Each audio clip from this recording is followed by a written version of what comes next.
Israel mendesak Amerika untuk menggugurkan beberapa syarat yang menguntungkan Iran. Hari adalah pengunduran tentera Amerika. Dan sekatan kata Iran tidak hanya minyak. Hari ini kita dah dapat detail. Semua sekatan ekonomi kata Iran akan dibuka.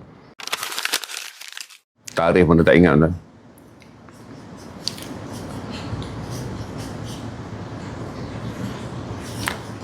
Saya tunggu trafik je. Sekarang sekejap lagi saya brief tuan-tuan tentang kita dah dapat dah 14. Ni, tapi kalau tuan-tuan nak baca detail nanti, untuk pertama kali saya akan minta tuan-tuan masuk ke Time of Israel.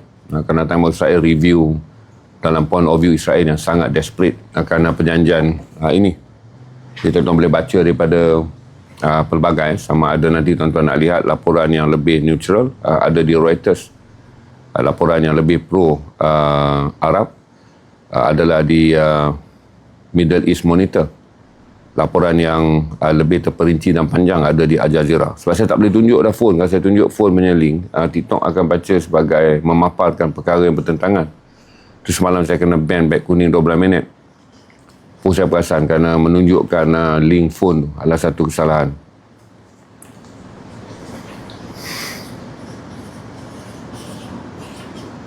Baik bagi saya sihat, Alhamdulillah. Bagi mereka yang meneliti harga minyak turun lagi 1.55%, iaitu kepada 74.09 dolar USD per barrel berbanding semalam 75.53 dolar USD per barrel. Berarti harga minyak hanya memerlukan sekitar penurunan 2 dolar untuk kembali kepada paras sebelum 28 Februari 2026, iaitu perang bermula. Berarti selepas tantangan besok, sebenarnya video tanda tangan di pihak Amerika dah pun dipaparkan. Trump habis saja tamat persidangan pada hari Isnin, persidangan harian pada hari Isnin di Switzerland. Nampak video lah dia menandatangani MOU untuk ceasefire bagi tempoh 4 hari sebelum menjelang besok. Dan besok pun dah telah diputuskan Muhammad Ali Khalibaf akan menandatangani bagi pihak Iran, iaitu speaker ataupun pemimpin tertinggi Iran, dari segi operasi pentadbiran. Manakala jadi Vance, naib Presiden Amerika, akan menandatangani bagi pihak Amerika. Saya rasa lepas saja tanda tangan besok, ada kemungkinan harga minyak turun lagi sedikit. Kalau kita tengok laporan hari ini, bahawa tak mungkinlah harga minyak mencanak turun hinggalah ke paras luar biasa, tapi mencapai kembali paras sebelum perang, iaitu 72 dolar per barrel USD adalah unjuran yang munasabah, manakala unjuran dalam belanjawan Malaysia tahun 2026 kerajaan juga meletakkan unjuran 70 dolar hingga 73 dolar USD bagi mengekalkan subsidi minyak. Kita kekal pada paras 16 bilion ringgit Malaysia setahun. Langkah pemulihan ini akan membantu banyak sektor untuk kembali berkembang, gear up dalam sektor industri, gear up dalam sektor pelancongan dan gear up dalam sektor pembuatan. Yang mana saya fikir kata kebanyakan 28% pengilang Malaysia yang mengadu kepada Persatuan Pengilang Malaysia mengenai daya tahan kewangan mereka, aliran tunai mereka hanya dapat bertahan antara Jun dan Julai, kemungkinan boleh bernafas. Kerana penggunaan harga minyak dari segi stok pengangkutan dia berkuat kuasa serta-merta. Dia tak sama dalam barangan, kerana barangan kapal hantar barang 2-3 bulan lebih awal bagi pasaran barangnya. Tapi untuk sektor penerbangan, bagi sektor pengangkutan lautan, berarti harga minyak adalah bergantung kepada kadar harga harian. Jadi ada sikitlah ruang untuk dunia bernafas. Cuma 14 perkara yang tuan-tuan nak baca dengan detail tentang perkara ni, yang ada dalam memorandum ni, tuan-tuan boleh cari je lah. Tulislah 14 point draft memorandum of understanding between Tehran dan Washington. Tapi saya lebih suka baca daripada media point of view Israel, iaitu Time of Israel, kerana ada kucak kacir dan rasa tak selamat Israel dalam perjanjian ni. Dan kalau tuan-tuan saudara tengok dekat Middle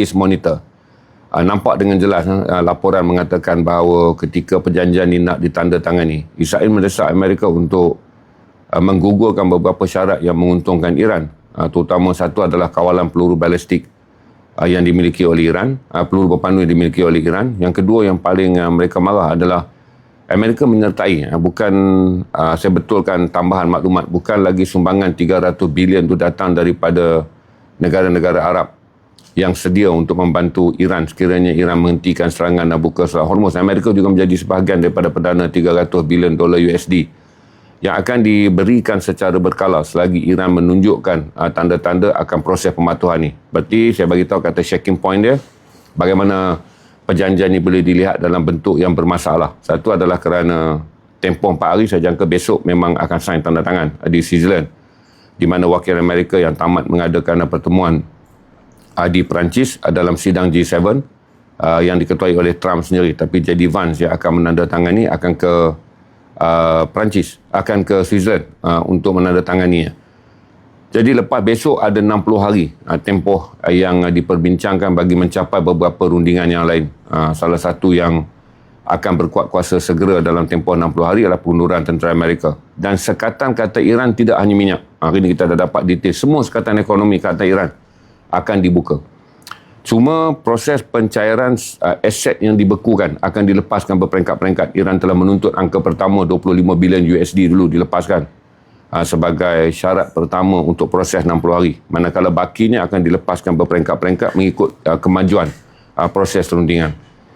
Dan proses rundingan ni, kemajuan yang paling rumit untuk dicapai adalah Amerika harus memenuhi janji bahawa Israel akan berhenti daripada menyerang Lebanon. Ini bahagian yang rumit kerana Israel kekal dengan pendirian dia, iaitu tidak akan berundur meninggalkan tanah Lebanon. Dan semalam Israel mula memberi gambaran kepada dunia, dia juga mangsa dalam perang tersebut, iaitu menggambarkan satu tentera dia mati dalam pertempuran di Lebanon. Manakala media-media lain melaporkan pengeboman semalam menyebabkan 4 rakyat Lebanon terbunuh, menjadikan angka kematian di Lebanon melepasi 3,100 orang. Dalam keadaan yang sama juga, Perdana Menteri Benjamin Netanyahu mengatakan dia tidak akan mengundurkan tentera daripada tanah Lebanon, tapi Iran masukkan klausul hentikan perang dan meninggalkan tanah yang diduduki dalam wilayah Lebanon. Manakala bahagian yang shaking ataupun rumit untuk Iran patuhi adalah syarat Amerika, iaitu Iran tak boleh mengimport semua jenis barangan yang ada potensi untuk membangunkan senjata nuklear. Dan juga Iran mesti menjerahkan 453.9 kilogram uranium yang sedia ada dalam pemilikan Iran. Dan Iran mesti membenarkan pasukan penyiasat ataupun dipanggil sebagai inspektor, pasukan penyiasat daripada IAEA, iaitu Agensi Atom dan Nuklear di bawah PBB untuk masuk dan kemudian mengendalikan siasatan. Ini saya jelaskan kepada tuan-tuan tentang perkembangan yang ada. Cuma bagi kemenangan besar bagi Iran adalah sekatan ke atas minyaknya ditarik balik berkuat kuasa serta-merta selepas perjanjian esok. Sekatan ekonomi ke atas Iran pun ditarik balik. Sekatan ekonomi ke atas Iran pun ditarik balik berkuat kuasa esok.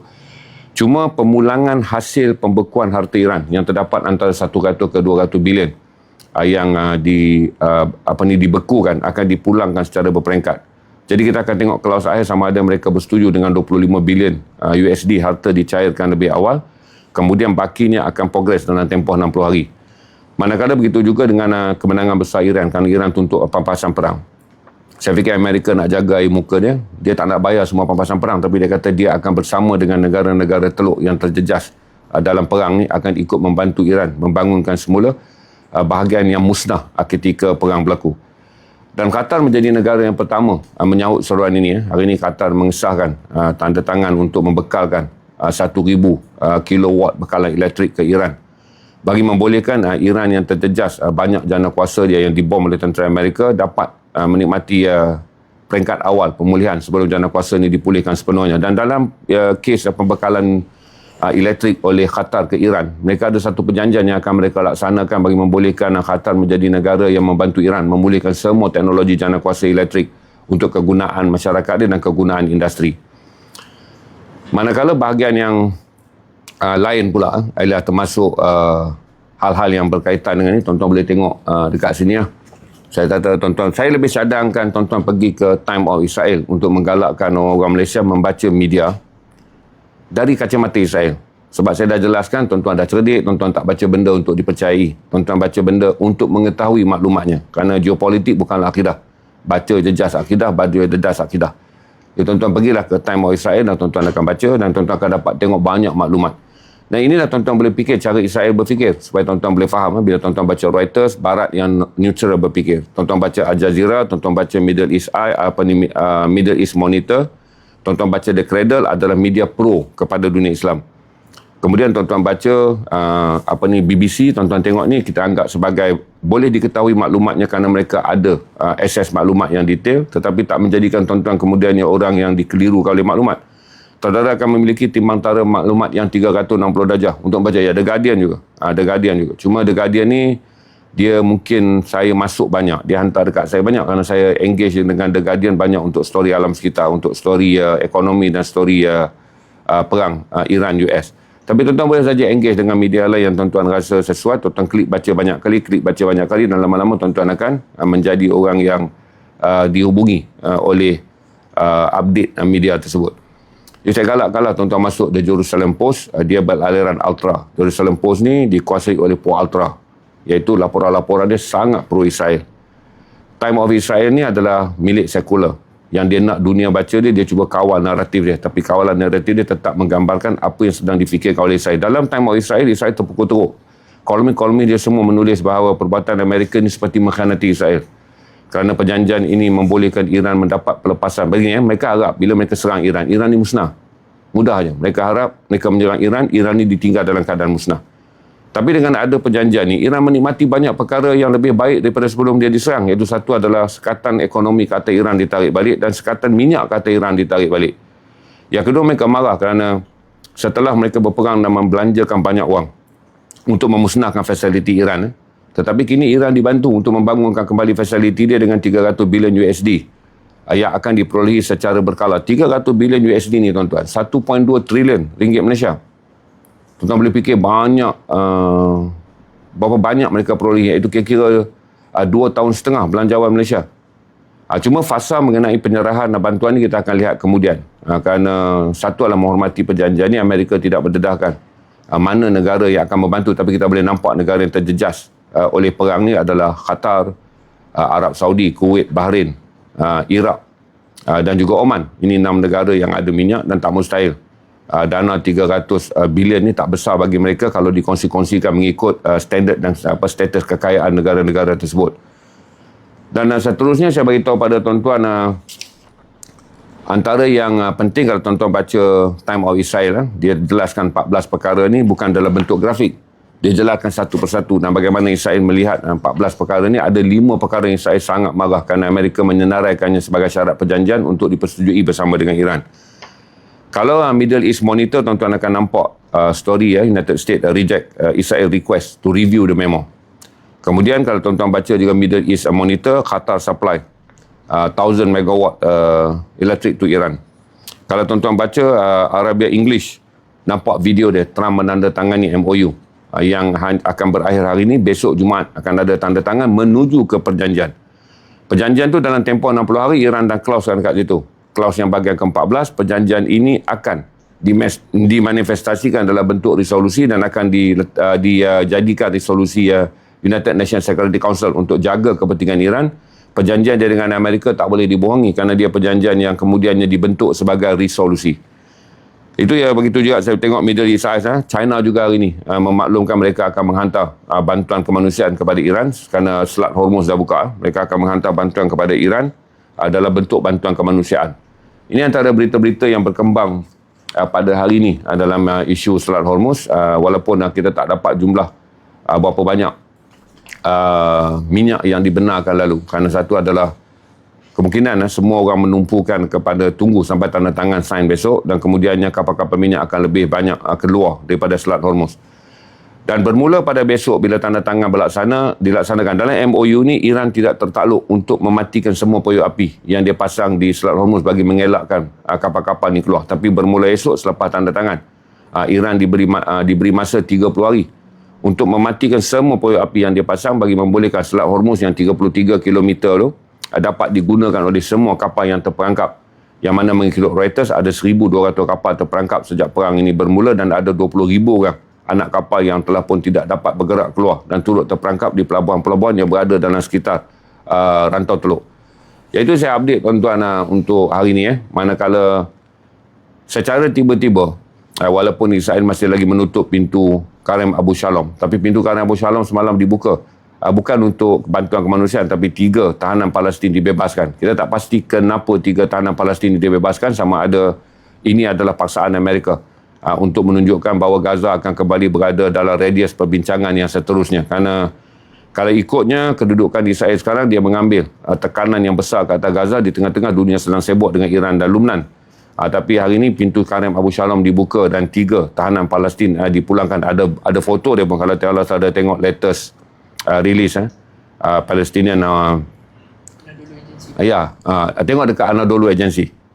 Tentu akan nampak berita tersebut. Dia ada satu kejutan, tapi kita boleh anggap kata satu adalah gambaran kemungkinan besar Amerika nak meyakinkan dunia bahawa isu Gaza akan kembali kepada fasa 2 dan fasa 3 untuk dibincangkan secara terbantut hampir 3 bulan, 4 bulan ketika perang ini berlaku. Jadi dengan pembebasan 3 tahanan Palestin dengan tidak ada cagar ganti, dia dah rilis 3 orang tanpa sebab dan tak ada kenyataan media daripada Israel. Cuma Kementerian Palestin saja mengeluarkan dan dilaporkan oleh Wafa. Wafa adalah agensi berita rasmi Palestin yang berpangkalan di tebing barat. Tapi pada waktu yang sama, dia bukanlah sebaik mana sangat pun, kerana Israel terus melancarkan serangan dan juga perampasan tanah di tebing barat dengan bentuk yang lebih meluas, di mana Kanada, Australia, Perancis, Finland dan United Kingdom menyertai kempen sesiapa saja yang terlibat dalam menaja mana-mana pihak yang melakukan perampasan tanah ke atas tanah rakyat Palestin, dia akan disenarai hitamkan. Hartanya akan disita di akaun bank di 5 negara yang telah pun bersetuju. Perampas tanah di tebing barat akan dianggap sebagai penjenayah. Itu saya update tuan-tuan lah secara pantas, cepat dan mudah. Cuma kalau tuan-tuan rasa adalah yang saya brief tadi, tuan-tuan rasa boleh tak detailkan sikit? Kalau saya tahu detail dia, saya detailkan. Sebab saya flash kata kat tuan-tuan apa update secara rambang untuk tuan-tuan tahu perkara ni, kerana perincian kita dah bincang banyak hari. Cuma hari ni saya tambah-tambah saja sebagai contoh. Perincian sebelum ni hanya menyebut Iran menuntut serangan ke atas Lubnan dihentikan. Tapi klaus penuh memang sebut Iran menuntut serangan dihentikan dan Israel berundur penuh daripada tanah Lubnan. Kemudian klaus sebelum ni saya sebut kepada tuan-tuan bahawa perjanjian ini membabitkan pengunduran tentera Amerika dalam tempoh MOU. Tidak, dia hanya akan bermula besok selepas tempoh perjanjian. Berarti MOU tempohnya adalah 15, 16, 17 dan 18 Jun. Ini tempoh Memorandum of Understanding yang ada gambar Trump sign tu, dia sign MOU, Ikatan Longgar. Okey, perjanjian besok yang akan ditandatangani di Switzerland adalah perjanjian 14 perkara yang saya sebut tadi. Kalau ada lagi perkara-perkara yang ditambah dalam perjanjian ataupun yang digugurkan dalam perjanjian, saya maklumkan kepada tuan-tuan besok. Sebab ini adalah apa yang dilaporkan oleh media dengan mengambil sumber maklumat daripada Amerika Syarikat, dengan mengambil sumber maklumat daripada pejabat presiden. Cuma besok bila dokumen tu ditandatangani, dunia akan dapat melihatnya, kerana dokumen ini tak akan dilindungi daripada pengetahuan dunia, kerana dia akan dijadikan dokumen ke arah pembentukan resolusi untuk dibawa ke Majlis Keselamatan Pertubuhan Bangsa-Bangsa Bersatu. Okey, kalau tuan-tuan ada apa-apa nak tanya, saya jawab sekarang berdasarkan yang saya brief kat tuan-tuan tentang update hari ni. Sebab kita kemas kini dah, kita tak review sebab kita dah start review semua perjanjian ni bermula pada 16 Jun ketika saya bersiaran dengan tuan-tuan 2 kali sehari.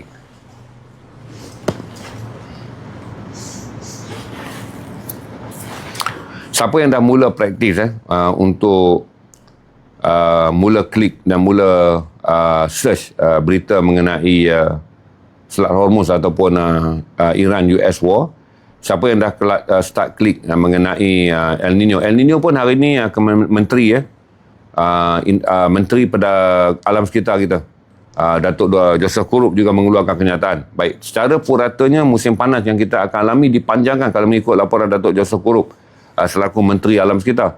Dipanjangkan hingga Mac tahun 2027. Kalau tuan-tuan tengok ni, laporan sebelum ni saya kata pada tuan-tuan hanya Disember.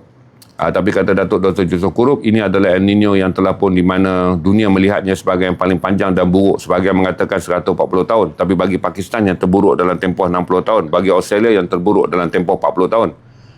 Yang kita dia tak sebut, cuma saya jelaskan kepada tuan-tuan. Di Malaysia akan dianggap purata suhu adalah 37.5. Berarti kita akan berada pada suhu tahap 3 panas, 37.5.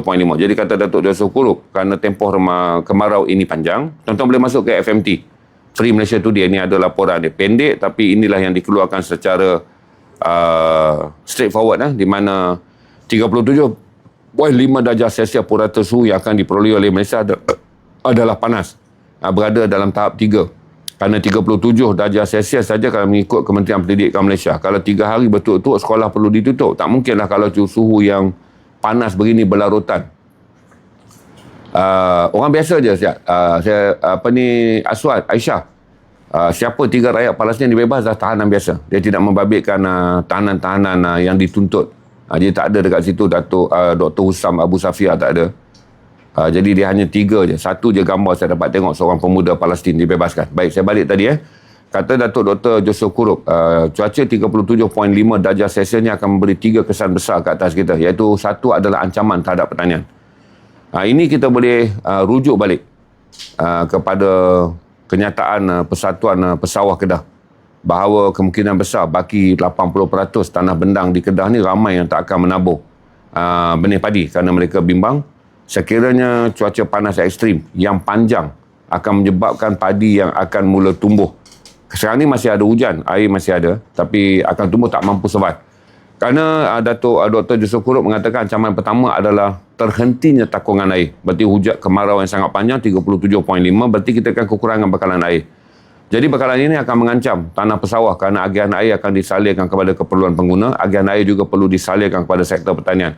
Jadi salah satu ancaman besar adalah selain daripada pertanian, kemungkinan kawasan-kawasan yang juga dilanda panas, dan ini adalah kawasan-kawasan yang membekalkan tanaman sayur kepada kita, terutama daripada Cameron. Kemungkinan besar kita akan mengalami terjejahnya sayur tempatan dan kita terpaksa mengimport lebih banyak masuk sayur daripada Indonesia. Yang kedua, kata Datuk Dr. Joseph Kurup, adalah ancaman ke atas kesihatan, di mana satu adalah dehidrasi akibat cuaca panas. Dan yang ketiga, kata Datuk Dr. Joseph Kurup, selain daripada pertanian, kemudian yang kesihatan. Yang ketiga, kata Datuk Dr. Joseph Kurup, adalah macam mana sekejap ni saya boleh ingat, air, kebakaran hutan. Malaysia akan berdepan dengan ancaman kerana rentas kemarau ini juga membabitkan. Sebab kalau tuan-tuan tengok peta yang dikeluarkan oleh CNN berdasarkan kepada meteorologi antarabangsa, semua negara Asia Tenggara ni dinyalakan sebagai kuning, iaitu mengalami suhu panas ekstrim. Berarti kebakaran hutan yang berlaku di Indonesia, selain kebakaran terbuka di negara kita, kebakaran hutan yang paling kita takut daripada Sumatera dan Sulawesi, yang dah lama tak berlaku. Tetapi daripada tahun 2011 sampailah berapa tahun kemudian yang saya menjadi wartawan, kebakaran hutan di kawasan-kawasan yang mengalami cuaca panas kering yang panjang apabila El Nino ni, jerbunya akan sampai banyak adalah wilayah kita. Itu yang saya boleh update tuan-tuan tentang alam sekitar sedikit, di mana saya dah jelaskan 2 negara yang mengalami titik panas luar biasa sekarang adalah Australia dan negara yang berada di Asia Selatan, Pakistan, telah mengisytiharkan mereka mengalami titik panas yang ekstrim. Datuk Dr. Joseph Kurup mengganjakkan, kalau dulu Jabatan Meteorologi Malaysia mengatakan kita akan masuk pada kemarau ekstrim pada Jun, tapi dia genjakkan bahawa Julai adalah proses kita masuk pada musim panas yang ekstrim. Kalau kata Jabatan Meteorologi dulu, kita akan berakhir pada Disember. Datuk Dr. Joseph Kurup mengeluarkan yang lebih terkini. Kita akan keluar daripada musim panas ekstrim hinggalah Mac tahun 2027. Jadi ini adalah tempoh yang panjang untuk kita semua. Saya update tuan-tuan juga tentang El Nino kali ini akan mencetuskan cuaca bercampur-campur. Amerika akan mendapat lebih banyak cuaca panas di negeri yang berhampiran dengan dengan pantai Pasifik. Cuaca normal akan berada di ruang tengah, manakala hujan akan serang di kawasan hujan lebat, iaitu zon biru, di mana menerima kelebatan hujan melebihi parah biasa akan berlaku di wilayah yang jauh daripada pantai Pasifik. Australia dinyalakan satu je, kuning. Seluruh pulau benua Australia akan berada dalam titik panas yang ekstrim.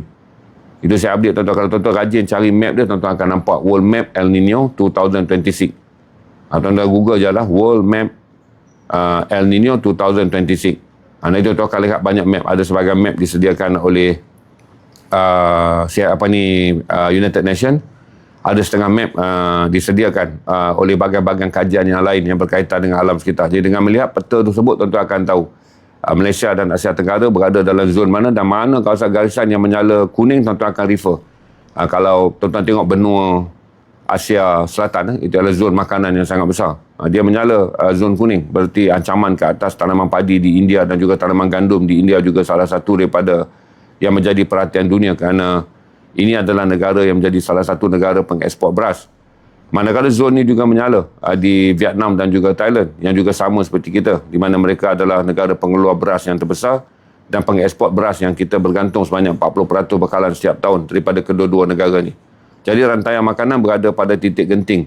Kalaulah Sebab tak pernah berlaku pesawah daripada Malaysia mengeluarkan kenyataan mereka tak akan menanam padi. Tapi oleh kerana tahun ini adalah tahun El Nino yang dianggap El Nino yang ekstrim. Sebahagian petani mula melihat logik kalau mereka tabur padi pun dan kemudian padinya mati, berasnya mati. Kita akan tunggu laporan terus daripada pesawah. Kerana pada minggu lalu pesawah mengatakan bahawa baki tanah yang belum lagi ditanam padi. Ada kemungkinan banyak petani akan berundur kerana menyedari tanaman kali ini akan mati sebab kesiapsiagaan dari segi keupayaan mendapatkan bekalan air adalah terhad. Kerana bekalan air daripada empangan Pedu dan empangan Sungai Muda di utara, di Kedah, adalah empangan yang sama yang membekalkan air pada keperluan orang awam. Begitu juga bagi di Perlis, empangan Timah Tasuh adalah empangan yang sama yang membekalkan air pada sektor pertanian dan empangan yang sama yang membekalkan air pada keperluan penduduk awam. Jadi dah pasti akan menjadi sedikit masalah sekiranya sebulan pertama kemarau ni meletakkan air pada paras sangat rendah. Ini menjadikan krisis air terpaksa diutamakan kepada pengguna isi rumah dan mencetuskan masalah kepada sektor pertanian. Dia bukan perkara baru, jangan panik. Setiap tahun kalau tuan-tuan nak follow saya daripada 2020, saya memang update tiap-tiap tahun mengenai El Nino ni. Jadi saya beritahu dia adalah pesanan-pesanan yang berulang saban tahun. Ada tahun-tahun yang kita dapat lalui walaupun struggle tapi masih ada, walaupun hasil tuaian merosot 20 ke 30%, petani kita masih lagi bertani. Ini kita mengalami hasil tuaian merosot ni sejak tahun 2021. Kita tak pernah mendapat hasil tuaian yang makmur. Okey. Kalau suara saya low, awak kena naikkan mic awak sebab orang lain dengar semua okey. Awak je kata low kalau mic saya low untuk orang lain. Orang dah spam dah mic low sebab mic saya pakai mic hari-hari. Receiver saya ada receiver hari-hari. Receiver saya menyala, mic saya menyala. Berarti suara saya okey. Berarti phone tuan yang tak okey. Apakah wujud krisis makanan? Ini saya sedang bentangkan kalau dah menteri menyebut akan ada keterjejasan dalam penghasilan makanan adalah ayat pembuka. Saya kata read between the line. Okey, faham begini. Dengar tuan-tuan, macam mana tuan-tuan nak faham read between the line? Seperti mana tuan-tuan tengok lampu stop. Daripada hijau, tanda selesa, dia tak turun merah. Kerana tuan-tuan akan tekan brake dan menjadikan suasana panik. Dia akan menyala kuning. Memperingatkan tuan-tuan selepas ini akan merah. Berarti kenyataan menteri ini dengan menyebut bahawa kesan daripada El Nino ni, perkara yang paling atas adalah terjejasnya hasil pertanian. Jadi lampu kuning untuk mengatakan pergi ke merah tu dah ada. Faham macam mana kita nak baca read between the line. Tuan-tuan baca satu statement atau tuan-tuan dengar saya sampaikan. Berarti macam juga sama kita tengok lampu stop. Hijau, tuan-tuan berjalan dengan baik. Dia tak boleh menyala merah kalau akan mencetuskan panik. Tuan-tuan akan dapat lampu kuning 10 saat. Bagi membolehkan mereka yang daripada hijau bersedia untuk menerima merah. Begitulah juga krisis makanan. Orang tak akan bagi tahu krisis makanan, nanti rakyat panik. Maka dalam tempoh di mana jangkaan kemarau itu akan menjadi ekstrim, berarti kenyataan daripada menteri boleh dibaca sebagai lampu kuning, iaitu menuju krisis makanan. Sebab tu dia letak perkataan yang paling atas, kesan daripada El Nino 37.5 darjah Celsius purata suhu yang ada di Malaysia. Perkataan pertama dia sebut adalah krisis terjejasnya hasil pertanian. Nanti kita dah faham macam lampu stop saya kata tadi, iaitu kita kena bersedia. Kita kena bersedia. Sebab tu saya minta tuan-tuan tengok semua. Sebab satu masalah di Malaysia, kita akan masuk pilihan raya 60 hari ni. Kita akan masuk pilihan raya 60 hari ni. Dan kemungkinan besar berita yang ada di negara kita semua tentang pilihan raya. Menjadikan tuan-tuan rumit untuk mendapat sumber maklumat mengenai kesan cuaca dan juga suhu dan juga kesan alam sekitar serta rantaian makanan. Jadi saya akan update tuan-tuan je. Sebab bila 60 hari, semua orang akan pergi. Saya dah tengok trend. Belum pun lagi sekarang hari penamaan calon. Setiap sumber berita yang kita cari di semua akhbar utama adalah tentang politik. Menjadikan tuan-tuan akan mengalami sedikit kenaifan, iaitu kekurangan sumber untuk memahami apa itu disebut sebagai krisis makanan. Jadi saya update dulu tuan-tuan untuk tuan-tuan faham. Saya tuan-tuan boleh bersedia supaya naratif politik biarlah berjalan. Buat macam mana? Kerana orang Malaysia ni kalau berlaku kebuluran pun, asal ahli politik bercakap, dia boleh kenyang macam berada tadi tu. Dia boleh kenyang. Dia boleh dikenyangkan oleh cakap-cakap ahli politik. Cuma saya berada dengan tuan-tuan sebagai orang awam biasa. Yang kita akan disurumitkan kalau makanan dan beras kembali pada krisis dulu. Beras RM28 tak dapat ditemui. Orang ambil kesempatan ke atas krisis alam sekitar dengan naikkan beras pada RM38 ke RM45. Sebab kita tak boleh dikenyangkan oleh politik. Kerana kita bukanlah baruah politik yang boleh dikenyangkan oleh janji-janji. Tak kira lah siapa yang bertanding dalam pilihan raya. Dan 60 hari yang kita akan lalui pilihan raya adalah 60 hari persediaan tuan-tuan yang sangat penting. Untuk tuan-tuan faham apa yang sedang berlaku. Berita baiknya, Selat Hormuz telah pun selesai perang dan kemungkinan besar harga minyak akan kembali kepada parah normal. Tapi ancaman yang berjalan yang berada di luar kawalan manusia. Perang ni ada kawalan, berarti boleh berunding dan boleh berunding dan kemudiannya boleh menyelesaikannya. Tapi El Nino di luar kawalan manusia, kerana ini adalah masalah suhu alam sekitar. Yang mana sekiranya kemarau panjang melanda negara kita 37.5 darjah. Berarti kita akan dapat kemarau tu, dan sekiranya kemarau memuncak di utara India mencapai seperti tahun 2021-2023 48 darjah Celsius sampai 52 darjah Celsius. Berarti tanaman di India terutama gandum bukan saja kering tapi akan hangus terbakar. Tuan-tuan rujuk balik tahun 2021. Bila gandum di India menjadi terganggu pengeluaran dia, India akan halang beras dia dieksport kerana ini adalah ruji makanan bagi rakyat India. Dan kalau berulang seperti tahun 2023 di mana kita mengalami terjejasnya rantaian makanan dunia. Tuan-tuan pun ada, bukan tuan-tuan baru lahir. Yang baru lahir tak tengok. 3 tahun lepas ketika kita mengalami apa yang dipanggil sebagai gangguan bekalan beras. Tuan-tuan pun tengok manipulasi dia. Semua beras tempatan tak ada, kita ambil beras import. Beras import naik sampai 38 ke 45 dolar. Maka itu sajalah maka itu sajalah yang jadi kayu aras untuk tuan-tuan ingat. Sebab dia bukan berlaku 30 tahun dulu. Isu beras ni 2 dan 3 tahun yang lalu kita dah alami, dan dia bukan pendek, panjang yang kita alami. Dan tuan-tuan kehilangan beras RM28 dalam pasaran.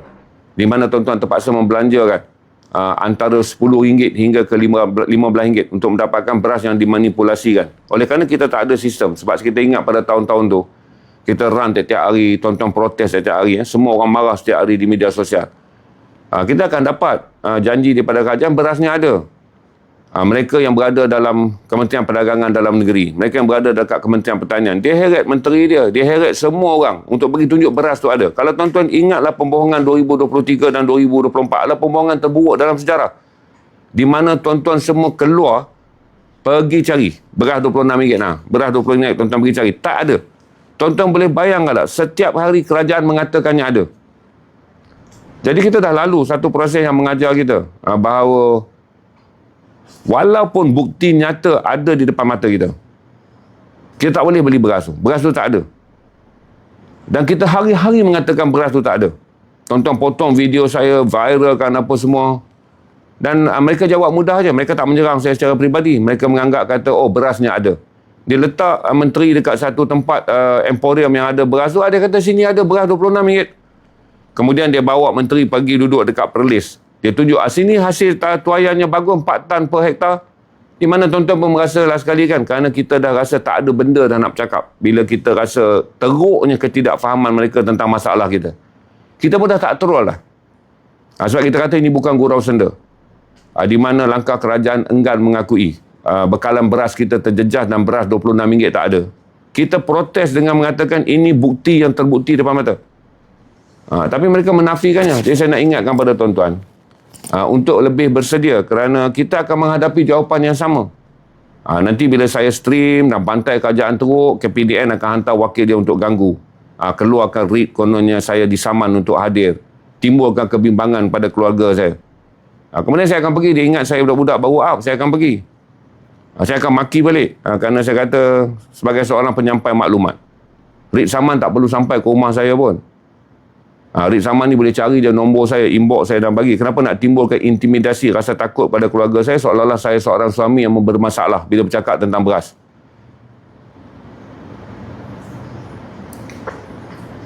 Kita masuk meeting pun kita maki je. Dan saya pergi sampai ke SPRM membuat laporan rasmi mengenai krisis penipuan beras ni. Cuma SPRM kata mereka nak bantu, tapi mereka tak dapat nak bantu kerana saksi tak cukup. Bila kita panggil orang-orang nak menjadi saksi, petani takut jadi saksi, takut tak dapat bekalan baja, takut dipulaukan. Kerana rantaian ini menjadikan petani kita berada di bawah cengkaman kuku mereka. Jadi kata SPRM kata, Cik Dana, kamu bukan petani. Kami nakkan maklumat hingga kita boleh pergi ke tempat beras ni berlaku penipuan campuran. Jadi kes ni tak dapat disiasat.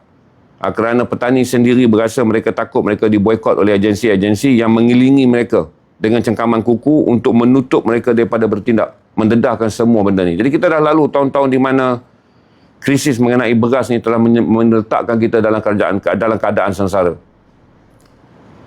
Jadi saya ingatkan pada tuan-tuan untuk tak mudah bagi kita semua melaluinya. Kerana bukan pengalaman pertama. Tuan-tuan dan saya telah melaluinya. Cuma kita lupalah. Macam seolah-olah nanti beras tak ada tahun 2026 adalah pengalaman baru. rotate lagi masalah yang sama. Maka saya persiapkan tuan-tuan, di tengah-tengah 60 hari tuan-tuan akan dihebahkan dengan berita politik kerana pilihan raya akan bawa sampai pada 1 hari bulan Ogos. Berarti Jun dan Julai tuan-tuan tak akan dapat mendengar perkara-perkara yang kemudiannya akan ada di meja makan tuan-tuan. Sebab orang akan bagi tuan-tuan dengar benda-benda yang ada di peti undi. Saya ada satu kawan semalam. Saya jumpa dia kerana saya nak bantu dia bagi membolehkan motor dia bawa GrabFood ni sukses. Kerana saya bimbang dia tak boleh mencari rezeki untuk keluarga. Dia duduk Negeri Sembilan. Tapi dia duduk sepadan KL. Dia cek makan di KL kerana upah GrabFood di tempatan-tempatan kecil di Negeri Sembilan ni murah. RM3.30, RM3.50 upah. Dia tak boleh cek makan. Dia datang ke KL. Dan 3 tahun dia memohon kepada JKM, dia mohon pada macam agensi untuk mendapatkan bantuan bagi 3 anak dia yang berstatus yatim. Yang memerlukan bantuan kerana ibunya hanyalah seorang pembawa GrabFood. Tak ada. Tapi kata dia kemarin wakil rakyat telefon. Suruh hadir beramai-ramai untuk menerima bantuan, untuk diambil gambar supaya dapat disiarkan. Pilihan raya ni tuan-tuan, saya pun tak faham. Iblis pun bertukar jadi manusia. Baru nak panggil, saya tak payah pergilah. Saya kata nanti dia bagi beras dia, beg makanan. Abang pun boleh bagi. Tak payahlah pergi, nanti keluar gambar pula. Bila keluar gambar ni, Aib tak padan dengan barang yang nak dibagi. Telefon. Bukannya orang calon sendiri telefon. Minta datang, nama ada dalam senarai. Nama ada dalam senarai dah 3 tahun berturut-turut. Si ibu ni memohon bantuan untuk 3 anak dia. Jadi saya bagi tahu pada tuan-tuan, bukan perkara yang aneh. Tuan-tuan tak payah fuh apa tuan-tuan. Ini perkara biasa. Kalau tuan-tuan pernah, siapa yang duduk di sini, dia pernah menjadi orang susah. Siapa yang duduk sini, dia pernah menjadi orang susah. Perkara-perkara yang saya cerita ni normal bila menjelang musim pilihan raya.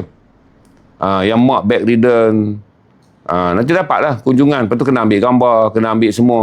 Time wakil rakyat mengatakan mereka lah malaikat yang diturunkan daripada langit untuk berkhidmat pada manusia. Time calon-calon yang akan bertanding pilihan raya mengatakan mereka lah wajah-wajah baru yang dikirim oleh Tuhan bagi melindungi manusia.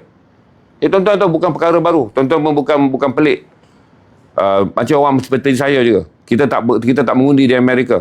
Kita mengundi di Malaysia. Jadi tuan-tuan pun faham. Dan cerita ni kalau saya tak dengar pun tuan-tuan pernah dengar daripada saudara tuan-tuan. Tuan-tuan pernah dengar daripada jiran tuan-tuan. Di mana menjelang musim pilihan raya ni, mereka menerima banyak perkara untuk ditawarkan bantuan. Tapi mereka kena berada dalam sesi bergambar. Wajah mereka akan dipaparkan. Gambar anak-anak mereka akan berada dalam senarai pelukan ataupun sentuhan pada calon ataupun ahli politik yang nak bertanding. Ini perkara biasa dipanggil sebagai portraying game. Permainan untuk menggambar kamilah. Yang mereka percaya dengan beberapa hari. Herannya memang akan ada yang percaya. Dalam beberapa hari syaitan bertukar menjadi malaikat. Orang ni percaya dialah malaikat yang kemudiannya dia tak perasan kata kembali menjadi syaitan selepas dia mendapat kuasa. Ini normal tuan-tuan, bukan perkara baru. Ini kempen sejak zaman dulu. Tapi orang kita tak ada pilihan. Macam kawan saya ni adalah pilihan sebab saya dah memang nak bantu dia. Saya kata jangan pergi. Tak apa, saya terbaiki ni, lepas tu besok run balik, bawa GrabFood. Tak payahlah pergi berbaris. Saya kata 2-3 jam awak bawa GrabFood pun kemungkinan besar. Kalau dapat 4 trip dah ada gaji dah RM50. Kalau pergi tunggu kat situ nanti tak baloi, saya kata. Dulu pun 3 tahun dah mohon. Katanya tak layak lah, tak itulah, tak inilah. Tapi nak menjelang pilihan raya, semua orang layak. Sebelum pilihan raya, banyak tak layaknya. Ibunya masih mampu bekerja, ada bapa tiri sebab berkahwin semula. Macam-macam lah jawapan dia. Nak menjelang pilihan raya, awaklah orang patut dibantu. Kerana nama awak termaktub daripada langit. Mengatakan tugas saya turun ke bumi bantu awak. Allahu Akbar. Saya pun tak faham. Tapi tuan-tuan pun faham apa yang saya cerita ni. Jadi macam hari ni saya berani mengemukakannya secara terbuka pada tuan-tuan. Tapi pada tuan-tuan, semua benda cerita ni berada dalam tangan tuan-tuan. Tuan-tuan pun pernah mendengarnya. Bukan perkara aneh. Tuan-tuan yang tinggal di kawasan-kawasan yang tuan-tuan ada jiran, kawan lama, adik-beradik yang pernah susah. Tuan-tuan faham. Semua orang politik buat perangai benda yang sama. Bila menjelang musim pilihan raya, banyaklah orang yang perlu diselamatkan. Lepas pilihan raya, banyaklah masalah untuk bantu orang susah tak dapat dilaksanakan. Hari ni lubang jamban rumah kita pun dia orang datang sodokkan. Oh, tak boleh keluar najisnya ya. Tak boleh keluar najisnya ya. Mereka datang tolong sodokkan. Keluarlah gambar. Lubang najis rumah kita pun. Tapi lepas pilihan raya, dia jadi balik lah 3 tahun. Tak boleh sebab katanya kawan saya ni masih boleh bekerja. Jadi kawan saya kata kerjanya hanya bawa GrabFood. Tak banyaklah nak menanggung 3 anaknya sebab arwah suaminya dulu meninggal. Kemudian datang lagi, kamu dah berkahwin. Dia kata berkahwin pun suami dia juga bawa GrabFood. Suami dia pun tak mampu nak menanggung 3, tak boleh dapat. Sebab usia dia muda. Saya tak tahulah kalau dalam pilihan raya kali ni tiba-tiba dia jadi tua. Kalau dulu dia dikatakan tak layak kerana dia berusia 36 tahun. Mungkin sekarang dia dibaca 36 sama dengan 63 tahun. Ibu tunggal yang tak layak cari makan. Saya tak faham. Musim pilihan raya dia baca nombor umur orang macam mana. Wallahualam, ahli politik sajalah tahu sebab ini adalah cara mereka hidup. Cara kita hidup samalah.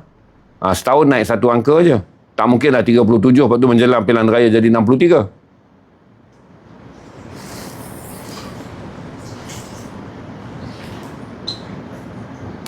Yelah, kita boleh marah.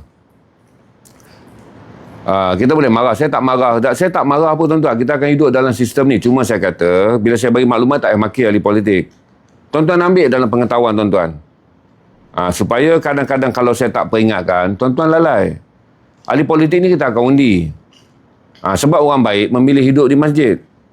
Jadi apa yang tinggal? Orang cerdik tak nak masuk parti. Sebab parti akan menjadi tempat di mana kecerdikan dia tak dipakai. Lepas tu kita serahkan kepada orang-orang yang ada, tak apa. Cuma tuan-tuan ambil langkah berjaga-jaga. Supaya tuan-tuan berhati-hati dengan, saya kata tadi, 2 bulan akan datang, akan ada krisis yang kemungkinan besar. Kita akan terlibat dengan krisis bekalan air. Tuan-tuan yang berada dalam zon yang sensitif, macam saya sendiri berada di Ceras, ini zon yang sensitif. Di mana Lembah Kelang adalah zon yang paling terdedah pada krisis bekalan air. Bukan perkara baru. 15 tahun saya duduk di Shah Alam ni adalah 4-5 tahun. Kami terpaksa menjunjung air dengan berbaris untuk mendapatkan air daripada tempat bekalan air. Kemudian walaupun saya belilah satu tempat yang di mana sektor perumahan ni dapat menyimpan air yang banyak. Tapi dia 7 hari je. 7 hari je. Masuk air ke-8 kita akan balik menjadi orang marhain yang terpaksa berbaris tunggu air. Jadi kita tuan-tuan pun dah lalu. Bukan perkara baru. Bila beras hilang, beras RM26 hilang daripada pasaran. Tuan-tuan pun dah lalu. Saya pun bagi nasihat dan saya tak pernah bagi tuan-tuan satu ilmu baru. Memperingatkan pada tuan-tuan yang setiap tahun ataupun setiap musim kita lalui masalah yang sama. Cuma kalau tak diingatkan nanti tuan-tuan lupa. Itu je saya jelaskan. Tak payah maki orang politik ni. Yang tujuan saya tegur tuan-tuan, mereka tak boleh diubah. Kita ni yang kena faham.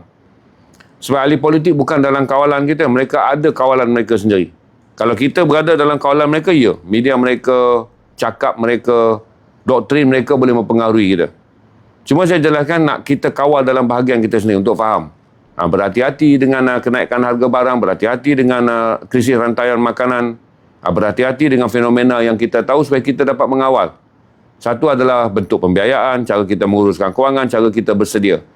Supaya akhirnya tuan-tuan, sekarang sebelum berlaku pun kita maki orang politik, nanti berlaku kita maki lagi, maki tak menyelesaikan. Kalau orang politik ni boleh disedarkan oleh rakyat dengan maki hamun, dah lama dah dia sedar.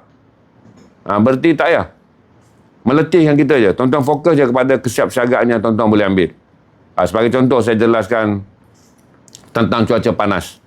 37.5 darjah Celsius. Yang kalau lah, ini bukan kata saya, kata Datuk Jotas Atakurup, Menteri Alam Sekitar kita. Tuan-tuan dah boleh bersedia anak-anak tuan-tuan. Kalau tuan-tuan ada warga tua yang ada di rumah. Tuan-tuan dah tahu kata rumah tuan-tuan terdedah kepada gangguan bekalan air. Terutama mereka yang tinggal di flat-flat tinggi. 30 lebih tingkat, 20 lebih tingkat atau berbelas-belas tingkat dalam bentuk PPR. Ataupun tuan-tuan tinggal di taman-taman perumahan yang memang dah ada rekod. Kemungkinan tuan-tuan akan mula menyediakan pipe yang lebih besar. Tuan-tuan mula melatih anak tuan-tuan. Berus gigi ni adalah hanya dengan satu sedikit air. Masukkan ni berus dan satu kumuran je. Tuan-tuan boleh latih anak tuan-tuan. Mandi yang menjimatkan air. Kaedah basuh air, basuh pinggan yang paling betul adalah masukkan air dalam besen. Kemudian rendam pinggan. Kemudian naikkan pinggan, masukkan ke dalam air bersih. Jadi hanya perlu 2 besen dan tak pakai lagi pili untuk basuh air pinggan. Kerana ini adalah pembaziran. Jadi langkah-langkah ni kerajaan tak buat. Sebab dia kata mendidik adalah perkara yang tak penting. Yang mempengaruhi minda tuan-tuan. Tuan-tuan dah boleh buat langkah-langkah bagaimana memastikan kaedah kita menggunakan air secara terdidik. Dan pembuat-pembuat kandungan, kawan-kawan yang menonton ni dah boleh ambil dah video-video tentang bagaimana kita melihat proses menggunakan penjimatan air. Tuan-tuan naikkan je dalam video TikTok tuan-tuan. Tuan-tuan buat je konten. Ini masa tuan-tuan nak buat konten, banyak sangat konten tuan-tuan rajin buat.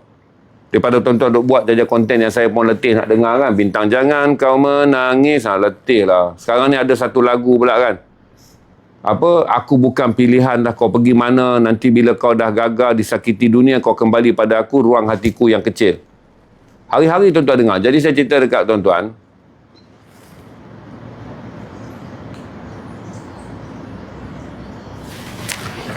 Tak tahulah dengar cerita hang air pun akan naik. Saya pun tak faham. Saya tak kadang-kadang saya cakap lain, tuan-tuan dengar lain. Kalau tuan-tuan ada masalah pendengaran yang tak boleh hadam, jangan dengar cerita saya. Saya pun stres baca komen tuan-tuan. Tuan-tuan pun stres sebab tak boleh faham apa saya cakap. Tuan-tuan keluar je. Kalau tuan-tuan rasa tuan-tuan memang ditakdirkan lahir dengan akal yang lemah, saya minta maaf sebab saya tak boleh nak turunkan lagi bahasa pengucapan saya untuk orang yang memang akal dia lemah. Jadi kalau rasa akal yang lemah, tuan-tuan keluar je. Tuan-tuan pergi buat kempen air jangan naik. Pasang aja kertas Manila Card dekat badan tuan-tuan tu. Pinjam satu basikal kawan saya nama Selamat Asrin, kayuh je satu Malaysia. Bawa harga air jangan naik, harga air jangan naik. Jadi bila tuan-tuan datang dekat sini komplain, dia menjadi masalah sebab bodoh tuan-tuan tak dapat dibantu. Tapi kalau tuan ambil satu langkah, kayuh basikal dengan bawa kertas A4, harga air jangan naik dan pinjam basikal Selamat Asrin, saya boleh hormat. Sebab berkayuh daripada kampung tuan-tuan sampai ke Kuala Lumpur pergi ke pejabat menteri.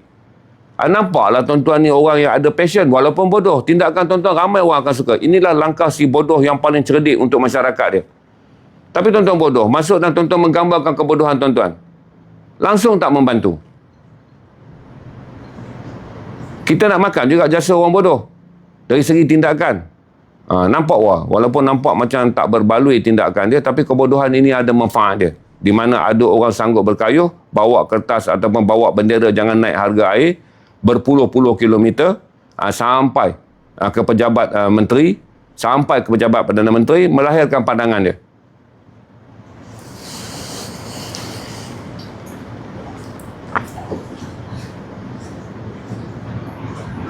Sambil bogel viral lah tuan-tuan. Jadi bukan bodoh tu gila.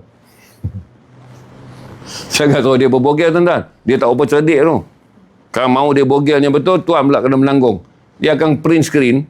Dia kata tak, ada satu abang ni kata nak lebih berkesan menurunkan harga air. Dia kata Abang Zainal bagi tahu dekian. Ada satu komen kata patut saya berbogel. Saya ikut je sebab saya bodoh. Cek IQ dia memang bodoh. Tuan pula punya komen nanti nak kena dipanggil untuk disiasat. Kerana memberi nasihat yang tak munasabah kepada seorang yang memang tertera bodoh dia. Jenuh tuan-tuan. Saya minta air sekejap. Kalau tuan-tuan ada apa tanya, saya akan jawab.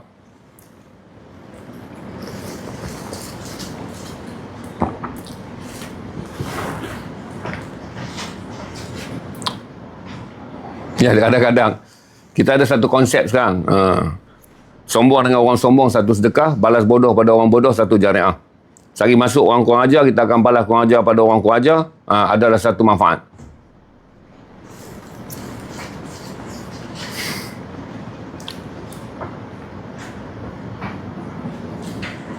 Ada apa tuan-tuan nak tanya?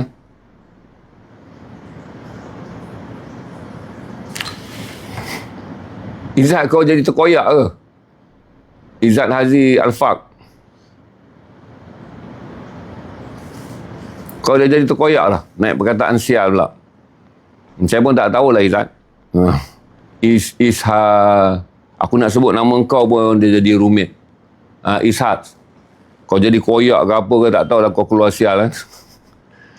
Kalau kau bodoh, buta kau tak payah maki saya sebab IQ kau tak akan meningkat. Kau maki saya sial pun nasib saya insyaAllah. Daripada muda sampai tua Alhamdulillah lah.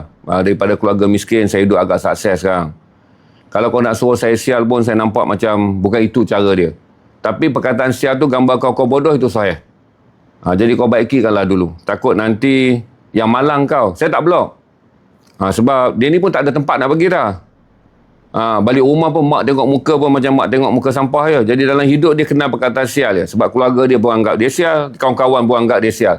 Jadi yang dia tahu hanyalah sial. Dia datanglah menumpang tuah harganya. Kita bagi tahu, kata tak apa, sabar. Kalau dilahirkan sial dan menampung hidup yang sial itu ujian. Tapi janganlah pergi maki sial pula seolah-olah sial tu telah pun awak takdirkan ke atas hidup awak dan takdirkan ke atas lidah awak. Usahakanlah sesuatu. InsyaAllah awak akan dapat nasib yang baik. Sebab sial awak tu bukan datang daripada takdir dan nasib. Sial awak tu datang daripada perangai awak yang memang dah macam sial. Okey? Baiki diri tak?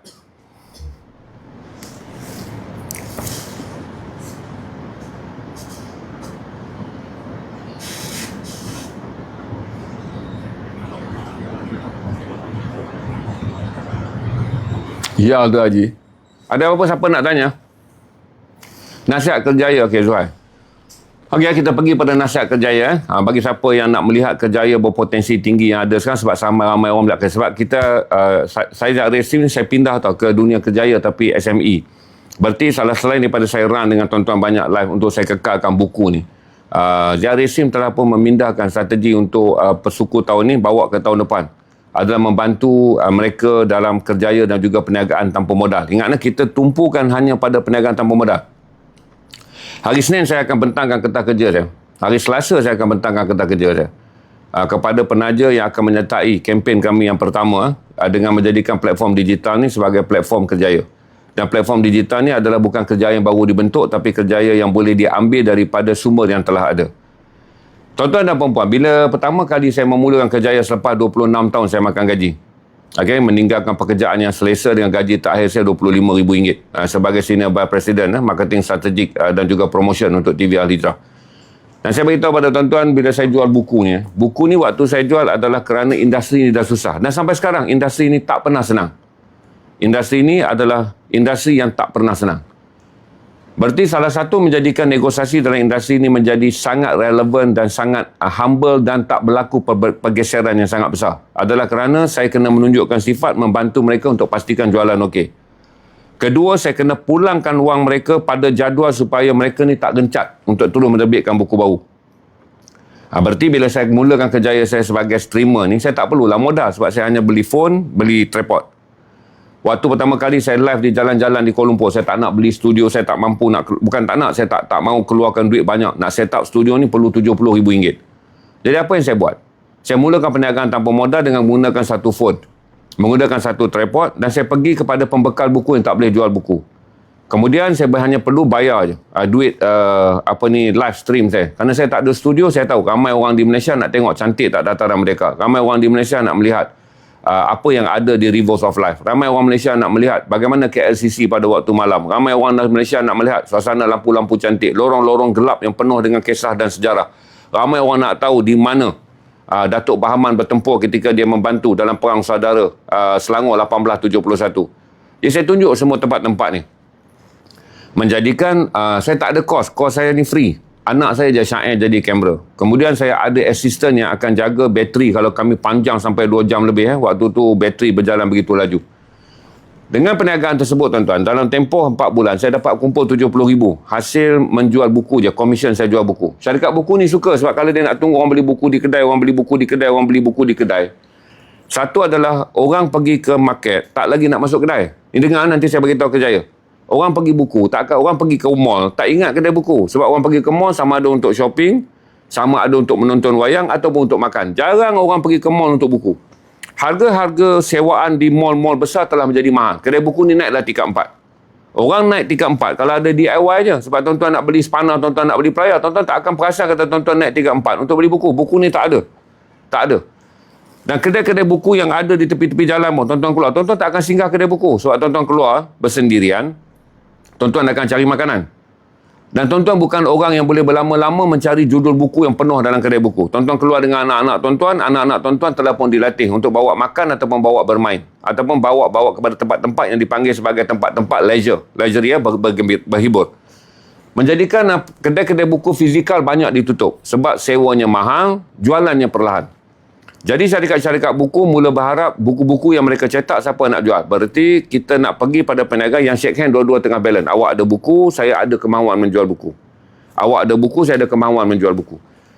Cuma nak menjaga perjanjian tanpa modal ni, macam sekarang saya bagi tahu bila kita start saja festival digital, kita dah tahu dah banyak perniagaan SME dalam bidang pengeluaran makanan ataupun apa saja dalam SME dan juga penjaja kecil di Malaysia. Sama seperti mana saya jumpa buku. Sebab saya jalan tengok keropok yang berkualiti. Saya jalan tengok keropok leko yang berkualiti. Saya jalan tengok wajik yang berkualiti. Saya jalan tengok serai yang berkualiti. Saya jalan tengok halia yang berkualiti. Saya tengok limau yang berkualiti. Berarti dalam erti kata yang lain, buku tak berada dalam 20 pilihan rakyat Malaysia. Buku ni tak ada. Tapi serai, dodol, wajik, ini boleh berada. Sebab makanan adalah pilihan rakyat Malaysia nombor 1. Okey, pilihan nombor 1. Berarti industri ni besar. Dia membabitkan 140,000 syarikat.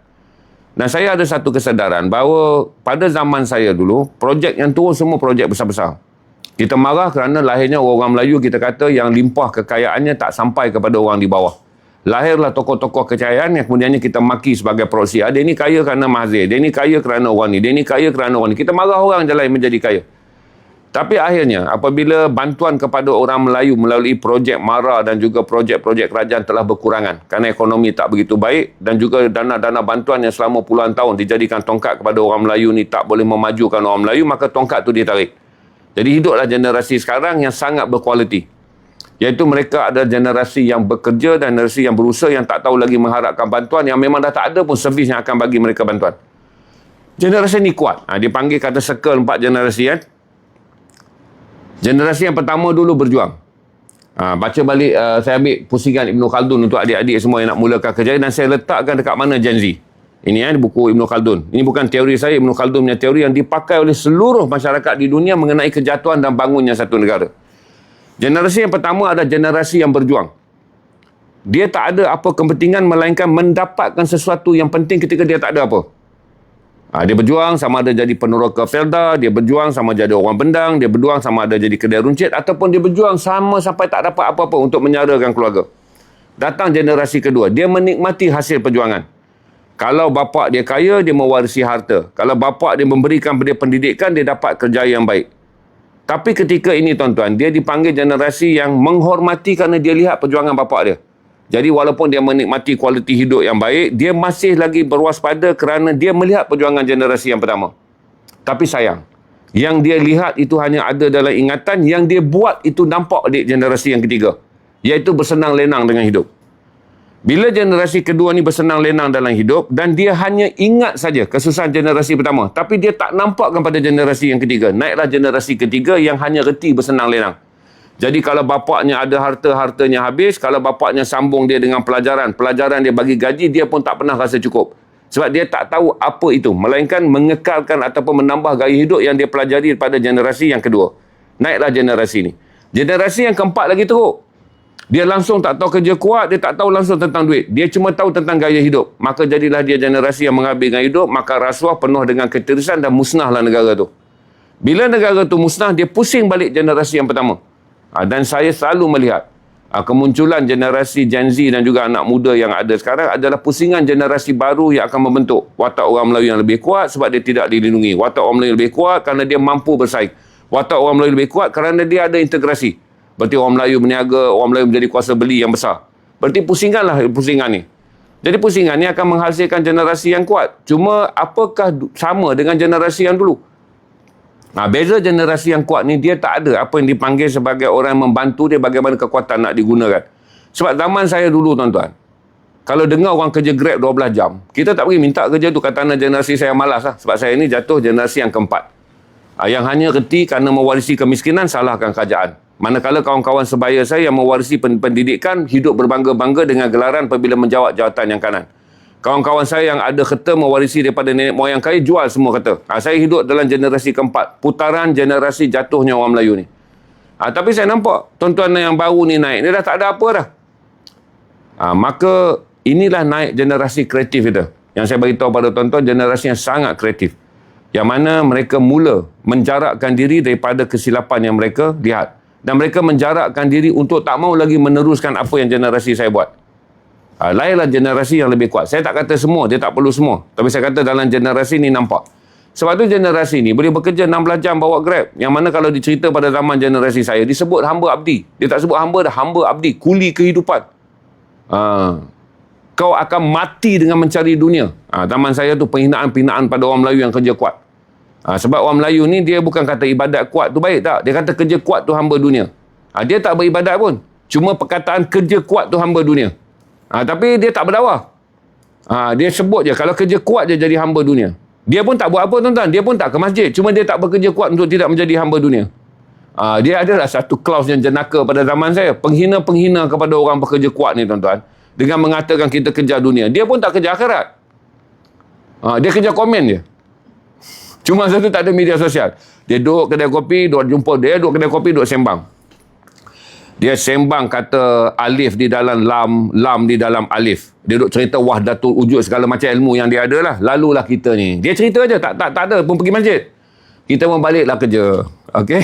Kemudian, dia kata apa? Hang ni tak habis-habis kejap dunia. Atas cerita kedai kopi yang tentang dakwah wahdatul wujud, segala ilmu agama sifat 20 ni, kita yang balik kerja letih ngak-ngak nak minum air ni kerana meniaga pasar malam, dikatakan kita ni pengejar dunia. Hang ni mati kejar dunia lah. Dia tak faham. Keluarga kita makan pun tidak. Jadi saya jelaskan, bila habis saja sampai generasi tuan-tuan, ini adalah generasi yang bekerja kuat. Cuma saya nampak masalah kepada generasi ini adalah merging potential. Iaitu menyatukan mereka dengan potensi yang ada. Jadi bila saya bincang dengan Arif, bincang dengan Noor, kita dah lama dah buat Ziarif Stream ni, Noor. Bulan 9 ni kita dah genap 4 tahun. Apa langkah baru kita? Jadi langkah baru kita adalah kita rasa kita dah ada banyak pengalaman yang kita pelajari dalam algoritma dan juga sales skill dalam media sosial. Marilah kita raikan orang-orang Melayu yang menjadi peniaga tetapi tak boleh memasarkan barangan. Dan budak-budak Melayu yang banyak di media sosial, yang mempunyai ramai rakan, ramai followers dalam arti kata, tapi mereka tak tahu bagaimana menghasilkan wang. Maka langkah yang akan diambil dalam festival digital ni dari segi kerjaya ni adalah memulakan perniagaan tanpa modal. Itu yang paling penting yang saya tekankan. Supaya tuan-tuan boleh berniaga daripada rumah, tuan-tuan nak belajar skill perniagaan. Produk tuan-tuan nak ambil, memang produk tu dah ada dalam lambakan. Sebab tuan-tuan tak boleh marah saya. Sebab saya cerita jual buku ni, lagi senang orang jual rokok. Rokok ni dipanggil sebagai apa? Merokok membahayakan kesihatan. Tetap tuan-tuan beli. Buku menyihatkan minda. Tak ada tuan-tuan. 20,000 orang beli rokok, 1,000 orang yang beli buku. Walaupun merokok membahayakan kesihatan, gambar tengkorak, berlubang macam-macam kerajaan buat. Tetap tuan-tuan beli rokok. Kalau kata membaca meluaskan minda, tetap 100 orang, 200 orang je beli buku. Beg kuning nanti saya naik. Sebab saya sedang story dulu. Bila saya ceritakan pada tuan-tuan untuk faham tentang perkara ni, yang paling penting adalah saya bagi tahu Mukadimah dah tak ada stok kat saya. Mukadimah masih kalau nak pergi masuk dekat kiri, Bibliopress. Dia masih ada. Saya rasa dia ada cerita kat saya, dia ada dalam 100 lebih buah lagi. Tuan-tuan ambil dekat Bibliopress. Order tu je dekat dia. Baik, saya jelaskan dulu. Nanti saya cerita Mukadimah pada tuan-tuan. Maka saya jelaskan, kerana generasi ni kuat, kita fikir kita kata kita go to festival digital. Kenapa kita kena buat festival digital? Sebab nak migratekan orang Melayu kepada perniagaan online sangat susah. Sebab mereka masih percaya kaedah yang terbaik adalah pasar farma. Kaedah yang terbaik adalah adakan event. Nak migrate ni tak boleh cepat, kena perlahan-lahan. Berarti akhirnya kita terpaksa buat projek di mana adakan festival. Kerana orang Melayu ni tetap nak pesta. Dengan festival ni keyakinan dia meningkat tinggi, takut dia bersendirian ketika dia berada untuk memulakan sektor ni. Jadi kita bagi latihan. Dalam event tu saya akan turun menunjukkan cara dia. Latihan tuan-tuan dapat, kemudian pada event yang sama tuan-tuan turun menjual. Dan kemudian pembikin-pembikin kandungan yang banyak ni kita akan bawa pergi ke event ni dan mereka akan mula menjual barangan-barangan produk ni dengan engagement rakan-rakan followers mereka. Dan kemudian mereka akan tahu dalam perjanjian beg kuning adalah 15% adalah hak mereka yang memegang engagement beg ataupun affiliate. Tapi kalau mereka nak ubah model perniagaan macam saya, tak nak sambung saya punya kedai dengan beg kuning IDBE kerana komisen yang rendah. Saya beli daripada IDBE dan kemudian saya jual dengan margin yang lebih tinggi. Menjadikan perkara ini adalah generasi ni adalah generasi yang rajin. Sebab saya beritahu pada tuan-tuan, saya tak boleh bayang orang bawa GrabFood ni 12 jam. Dan GrabFood ni pula bukan bawa mudah. Dia bawa dengan segala ragam. Dia kata cash dulu, hantar cancel, cari alamat tak jumpa, masa dia order lapar dah sampai dia tertidur. Macam-macam benda yang saya fikir kata untuk Gen Z yang buat GrabFood ni lah. Tuan-tuan dah separuh sufi dah buat kerja ni. Saya tak kata ahli sufi, separuh sufi. Waktu kerja yang panjang. Naik motor, start motor, kedai ke kedai. Yang untuk orang macam saya ni rasa tak berbaloi. Kalau RM6 satu trip, RM7 satu trip untuk orang tua macam saya, tak berbaloi. Tapi tuan-tuan buat. Sebab tuan-tuan kata, nak fikir berbaloi Abang Zainal ni, tak makan kita kalau dengar nasihat orang tua ni. Berbaloi ke satu trip banyak ni? Dia tua tak apalah. Dia peluang banyak. Berarti tuan-tuan merangkum satu peluang yang bagi orang tua macam saya kata, tuan-tuan sangat bekerja kuat. Sangat bekerja kuat. Tetapi tuan-tuan adalah orang underpaid. Tapi saya rasa setuju. Kerana generasi underpaid ni, dia tak dapat banyak gaji, berarti dia tak banyak enjoy. Tapi dia akan banyak dapat ketahanan diri. Saya selalu masuk dalam live Afuk kan. Afuk tu dia bawa Grab dekat Johor. Bila dia balik je, ayat Afuk ni akan live. Jadi saya selalu jumpa live dia. Penat saya beritahu. Sebab tu saya kata, kalaulah zaman saya ada GrabFood ni, saya tak bawa. Sebab mentaliti zaman saya ni, bekerja panjang ni hamba dunia, kapitalis. Ini bekerja untuk mengayakan tuan punya. Kita ada satu mentaliti merosot yang sangat teruk bagi generasi saya. Tapi bagi generasi tuan-tuan, tuan-tuan masih berpegang. Inilah pilihan yang kita ada. Inilah pilihan kita ada. Dan kita ada banyak tanggungjawab. Kita tak boleh hidup macam generasi Abang Zainal dulu. Jadi kutu, basuh pinggan, RM5 sehari cukup hidup. Hidup tanpa bil, hidup tanpa tanggungan. Tuan-tuan adalah sandwich generation. Sandwich generation ni, tuan-tuan duduk tengah. Mak ayah tuan-tuan kena tanggung. Anak pinak tuan-tuan kena tanggung. Tuan-tuan, sandwich generation. Dulu zaman kita ni, keluar daripada rumah, mak kita kata apa? Kau dah besar dah, kau jangan susahkan aku dah. Jadi kesedaran kita, keluar rumah cari kerja supaya kita bebas daripada menanggung ibu bapa. Itu je yang ada pada zaman dulu. Kesedaran dan juga kemudian berlakunya banyak revolusi sosial. Tuan-tuan ni kemudiannya keluar rumah, tak boleh putuskan hubungan dengan mak ayah. Tak macam saya dulu. Kan? Kuala Lumpur, macam lagu Malik Ridwan lah, datang KL atau mendengar terima kasih Kuala Lumpur, susahlah sangat datang KL ni, berjuanglah nak cari makan. Sebab dulu kita keluar rumah dengan kata zaman saya, janganlah sampai mak ayah bagi kau makan lagi, kau pun dah umur dah besar. Jadi kita keluar cari makan kita sendiri dah. Tapi tuan-tuan berbeza. Zaman tuan-tuan dibesarkan oleh satu ibu bapa pula, yang tuan-tuan merasa takkan nak tinggal mak ayah macam tu. Tuan-tuan bawa Grab berapa dapat apa kena bagi dekat mak. Sebab tuan-tuan ada kesedaran agama yang tinggi pula. Ustaz Azhar Idrus, Ustaz Badrul Hisham yang selalu bercakap sedap. Ustaz apa? Tak apalah, Ustaz-Ustaz ni bagi ceramah. Mengatakan tuan-tuan kena menjadi anak yang Ustaz Badrul Hisham. Tuan-tuan kena menjadi anak yang kemudian berjasa pada ibu bapa. Zaman saya ni tak ada kesedaran agama tu. Yang ada satu kesedaran je, keluar supaya orang kampung tak menghina mak kita kerana bela anak besar dan anak ni malas bekerja. Supaya orang kampung tak menghina kita sampailah dah besar tak boleh berdikari.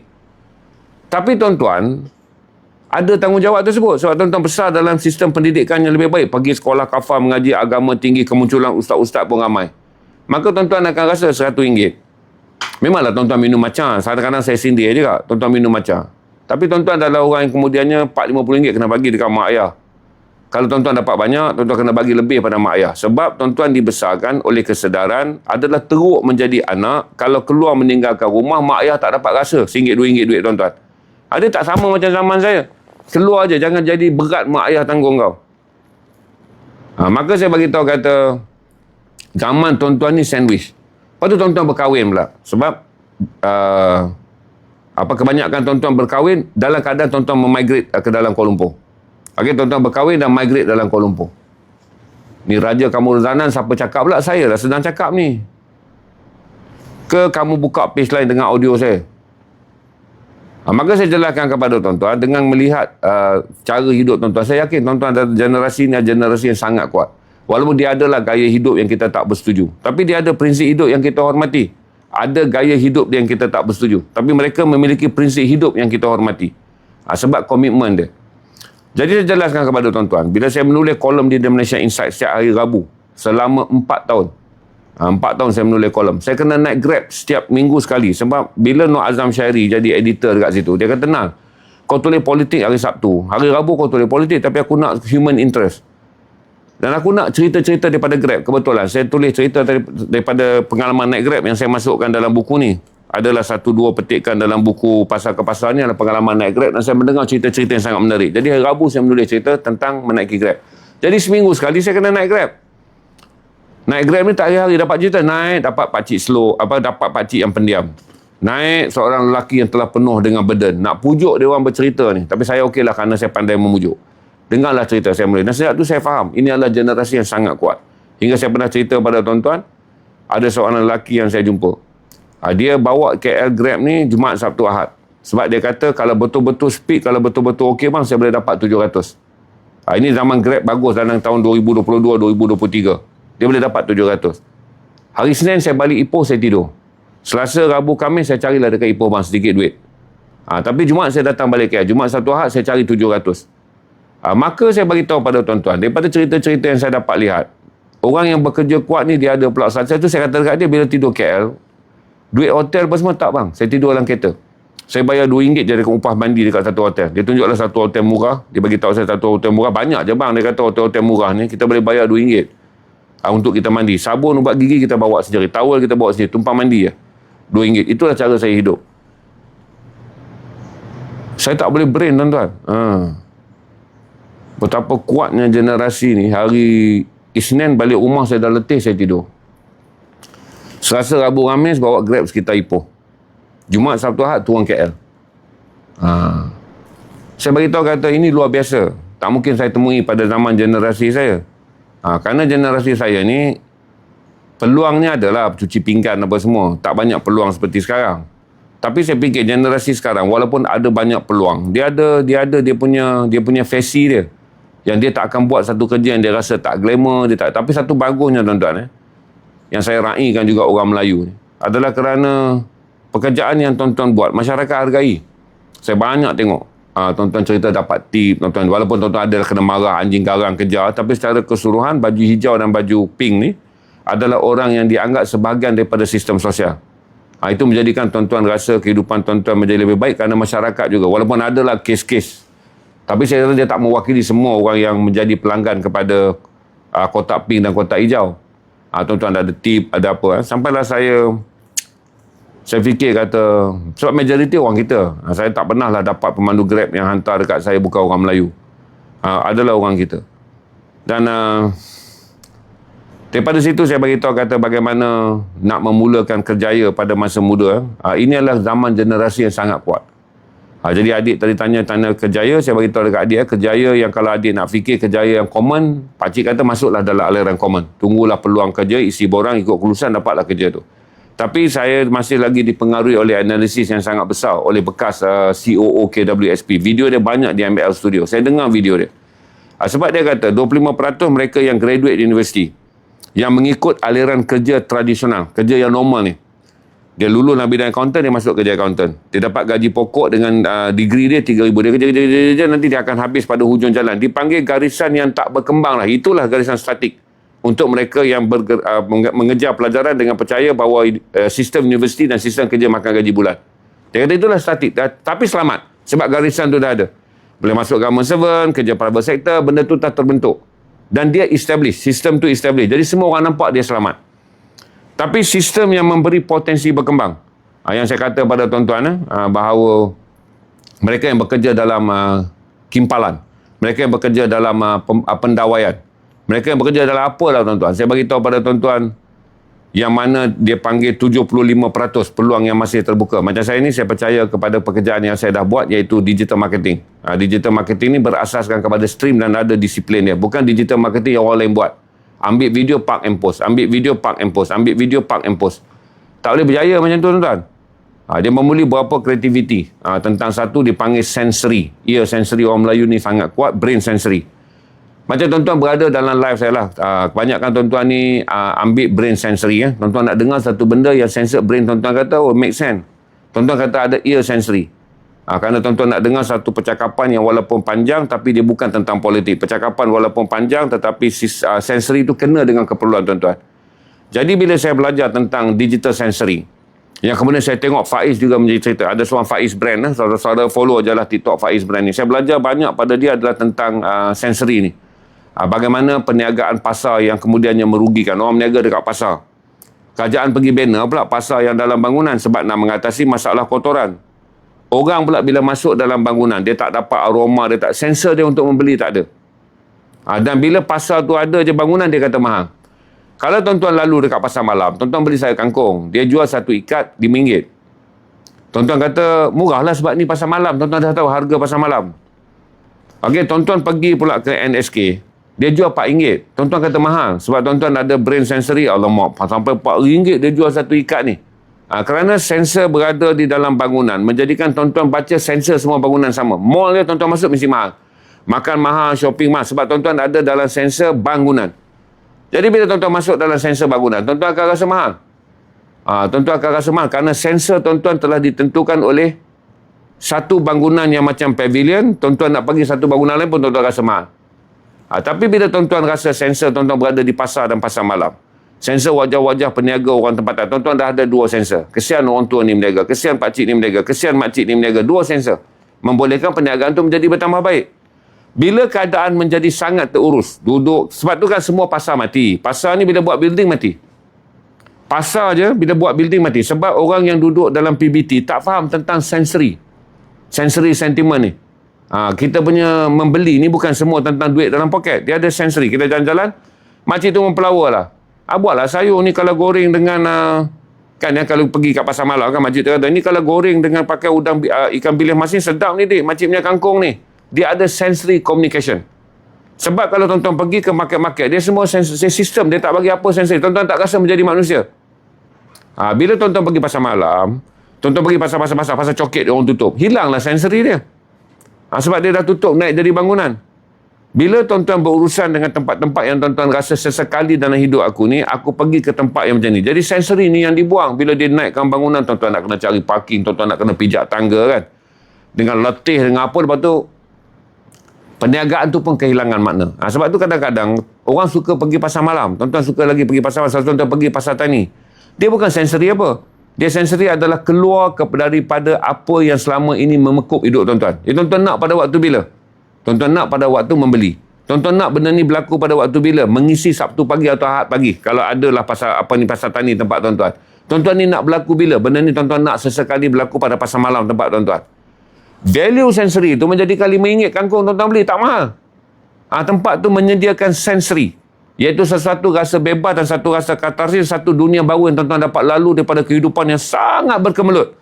Tapi pergi pasar malam tu dia bagi dekat tuan-tuan apa yang dipanggil sebagai memenuhi sensory. Sebagai kita ni, kita bukan sepenuhnya pengguna. Kita adalah manusia yang menjadi pembeli. Kita adalah manusia yang membeli barang. Kita manusia yang menjadi pelanggan. Bab manusia ni yang tak ada. Maka saya jelaskan, sensory ni juga berlaku dalam digital. Bila saya communicate dengan tuan-tuan, bangunkan memory, rasakan diri tuan-tuan rasa, ya aku teringin nak jadi manusia, aku teringin nak pergi pasar malam. Setiap kali saya menceritakan benda ni, dia bukan kebetulan. Dia adalah communication sensory saya dengan tuan-tuan. Sebab saya tahu, ni saya dengan tuan-tuan ni adalah part of skill saya berkomunikasi. Iaitu bercerita tentang tuan-tuan, tentang sensory. Tak adalah saya cerita kalau nak jadi kaya 7 langkah. Tuan-tuan kata berapa langkah nak jadi kaya, 400 langkah dah aku tak kaya, mak. Tuan-tuan pun tinggallah. Tuan-tuan cerita tu, nak menjadi orang yang paling dekat, tuan-tuan akan tinggalkan. Sebab tuan-tuan rasa life tu tak bagi dekat tuan-tuan sensory. Dan saya pula, tak risau sensory saya 30,000 orang tak masuk, tak kisah. Sebab 5,000 sensory ni adalah orang yang mempunyai apa dipanggil sebagai high spend sensory. Orang yang ada sensory untuk spend.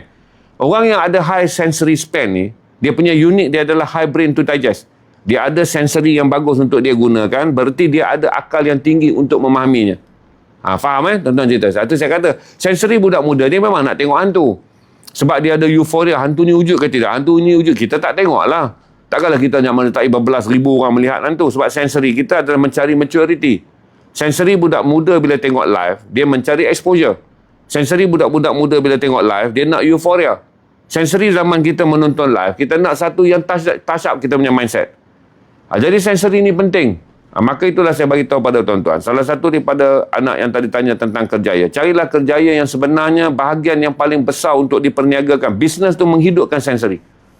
Sensory ni maksudnya rasa orang tu dia menjadi manusia kepada Tuan yang meniaga nanti. Kerjaya yang tuan-tuan buat ni mestilah memberi sensory. Sebab orang dah tak dapat rasa sensory tu dah. Saya cerita dekat tuan-tuan. Dulu tuan-tuan ada bos lah, dia dah pencen dah. Bos lama dulu dia tanya, ya apa masalah kau kalau nama tuan-tuan doya? Kalau tuan-tuan nama tuan-tuan, kalau nama tuan-tuan Isnin, dia panggil kau Senin apa ada masalah? Bos dulu, dia ada sensory sebelum dia nak marah. Dia tanya saya tak ada apa bos. Saya cuma rasa 2-3 hari ni saya kehilangan motivasi. Maka bos tu guna lagi sensory dia. Apa masalah kau sampai kau hilang motivasi? Kau hilang motivasi kau ada masalah hidup. Kan dia tanya tuan-tuan. Bos sekarang ni sebab buku telah mengajar dia tentang standard menjadi bos. Saya dapat satu laporan. Dan saya kena ambil tindakan tertib pada tuan kerana kau dah 3 hari dah tak datang. Sekarang kau kena jawab surat tunjuk sebab dan kalau kau tak boleh jawab, aku akan buang kau kerja. Kan different sensory dia. Sebab sensory dulu, bos yang lama ni dia adalah human censored dia. Sebab dia dibesarkan dalam buku disiplin tidak dijadikan kitab. Dia menganggap kata maturity dia sebagai bos tu menjadi garis panduan dia untuk komunikasi dengan pekerja dia. Sensory tu pun hilang. Sama sebab sekarang semua orang ikut buku. Punch card tu menyala 3 kali ke, ada report ke, ikut buku. Tuan-tuan hanya bercakap dengan kertas je. Tuan-tuan pergi jumpa bos. Bos tuan-tuan pun communicate tuan-tuan dengan kertas. Kau tak ada ni, kau kena jawab pertuduhan ni. Menjadikan ramai orang yang berada di pejabat, sensory dia sebagai pekerja dan sensory dia sebagai bos, dia tak boleh nikmati. Sebab mereka berpandukan kepada kitab bertulis SOP ni sebagai benda yang dipanggil sebagai the 10 command. Langgar je hilang akidah sebagai manager. Langgar je hilang akidah sebagai pekerja. Maka berkitabkan demikian, sensory ni tak diguna pakai. Jadi kalaulah orang tu menjadi kembali konsultan, di tengah-tengah konsultan, tuan-tuan nak mulakan kerja, tuan-tuan ada konsultan, tuan-tuan guna je sensory. Di mana menghidupkan kembali keupayaan manusia yang paling tinggi dalam menyelesaikan masalah, iaitu akal budi. Dia mestilah pakai akal untuk menyelesaikan masalah orang. Kalau ruangnya ada untuk timbang tara budi, dia dimasukkan. So saya jelaskan, ni saya bagi contoh. Saya bagi contoh aja. Sebab saya lalu zaman saya jadi, sebab saya kerja daripada 94. Saya adalah lalu zaman Rozaid Rahman ni. Saya datang panggil Bang Rozaid. Dia jawab kat saya, apa? Kau ingat company ni apa? Kita ni adik-beradik. Pak kita punya syarikat ni. Ini company. Panggil aku Encik Rozat. Arwahnya dulu. Lepas tu jadi kawan baik saya sampai tua. Sampai arwah meninggal. Bermula sensori jenaka dia untuk mengingatkan saya. Ini bukan company, ini syarikat. Jadi saya berkata, biar betul dia ni. Kan bukankah panggilan abang dia panggilan hormat. Lepas tu dia panggil saya. Lama-lama dia nak pujuk saya, dia panggil saya duduk sebab dia dah tahu dah. Sensori dia mengajar saya satu perkara yang saya kena patuh. Dalam office tidak ada istilah abang dan kakak. Siapa yang lebih berpangkat pada kamu, tuan dan encik. Ini wajib. Tapi dia panggil pula saya. Dia kanan tak payah edit story saya.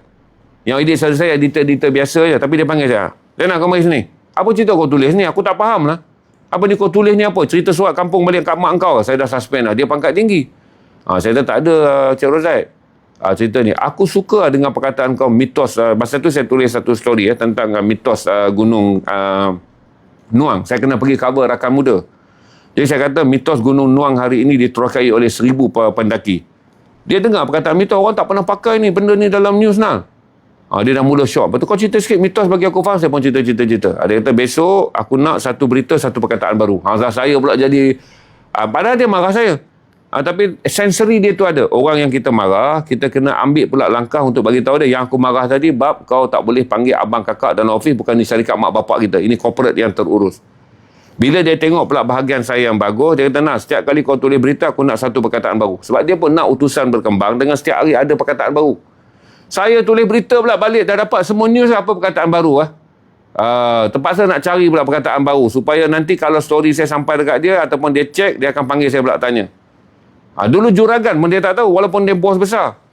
Saya kata sebenarnya zaman dulu kita tak panggil peraih, kita panggil juragan. Oh ya ke? Saya kata saya masa tu kisah ikan ada banyak. Saya tulislah perkataan juragan. Dia kata juragan ni bukan saudagar. Tak. Juragan adalah orang yang membeli ikan secara pukal di pantai. Itu dipanggil juragan.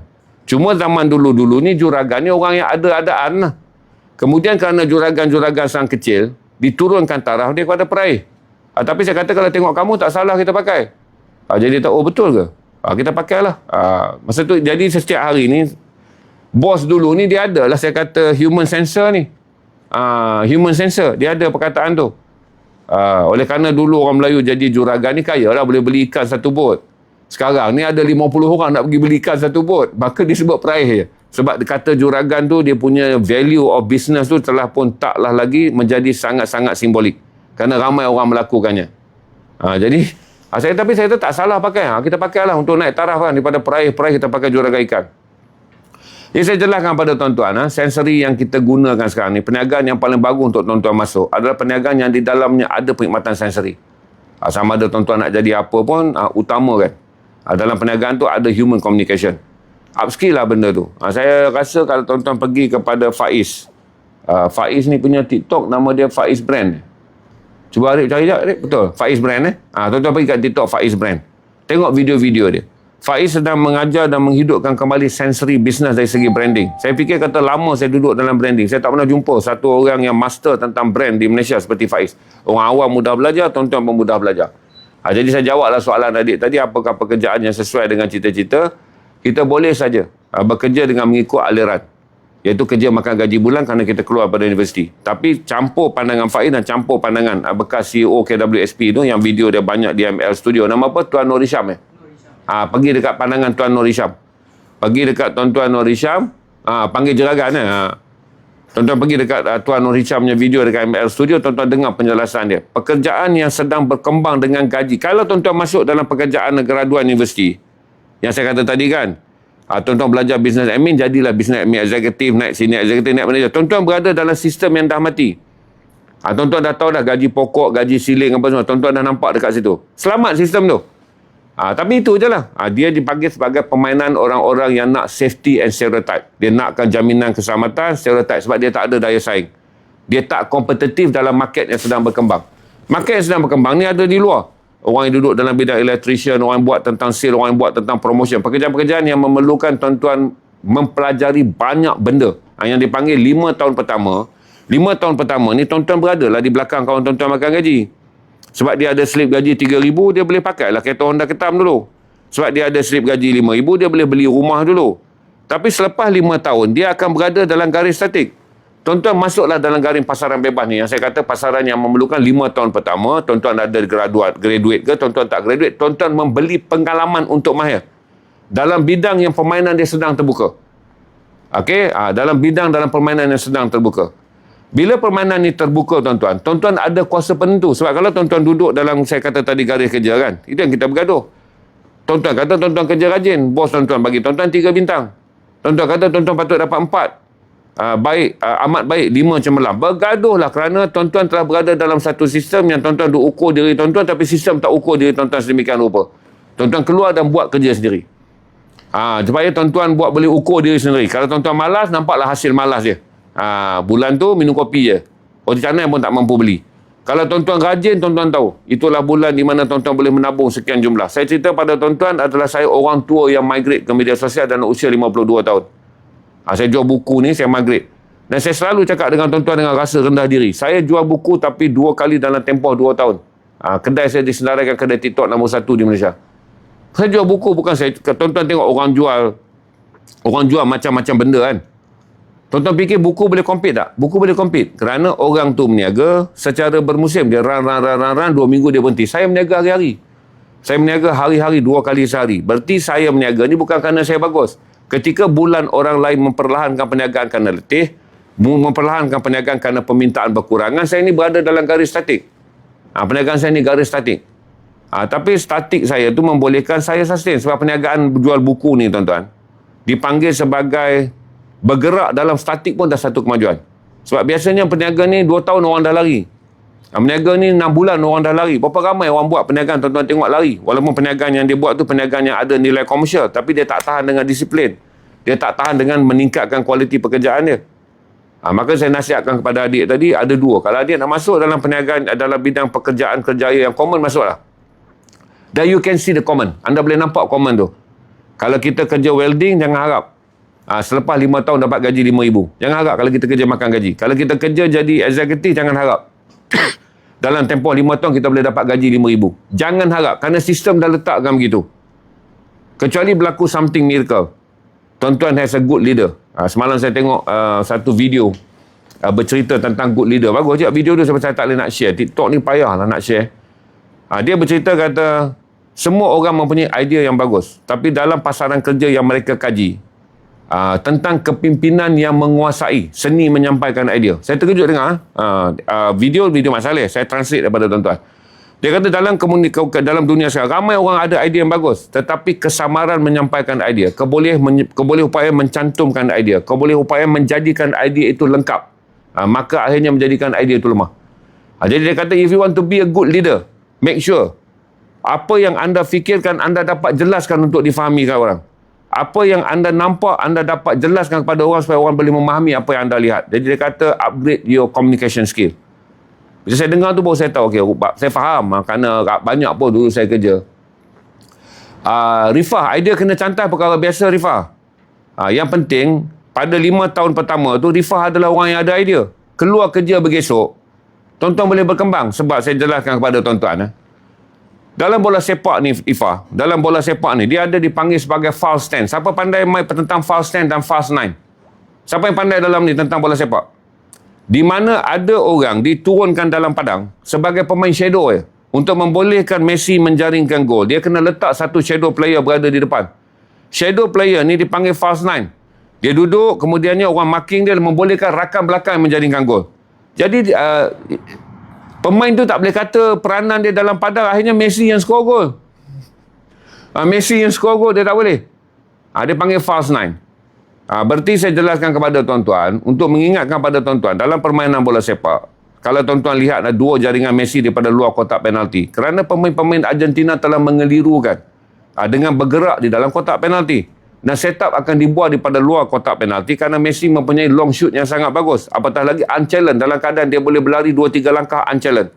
Dia boleh mendapat ruang yang sangat bagus. Sebab tu kalau tuan-tuan tengok, finishing dia adalah finishing yang dipanggil sebagai satu tactical. Jadi kalau tuan-tuan rasa idea kena cantar, daripada peringkat awal tuan-tuan tak boleh kerja sebagai berpasukan.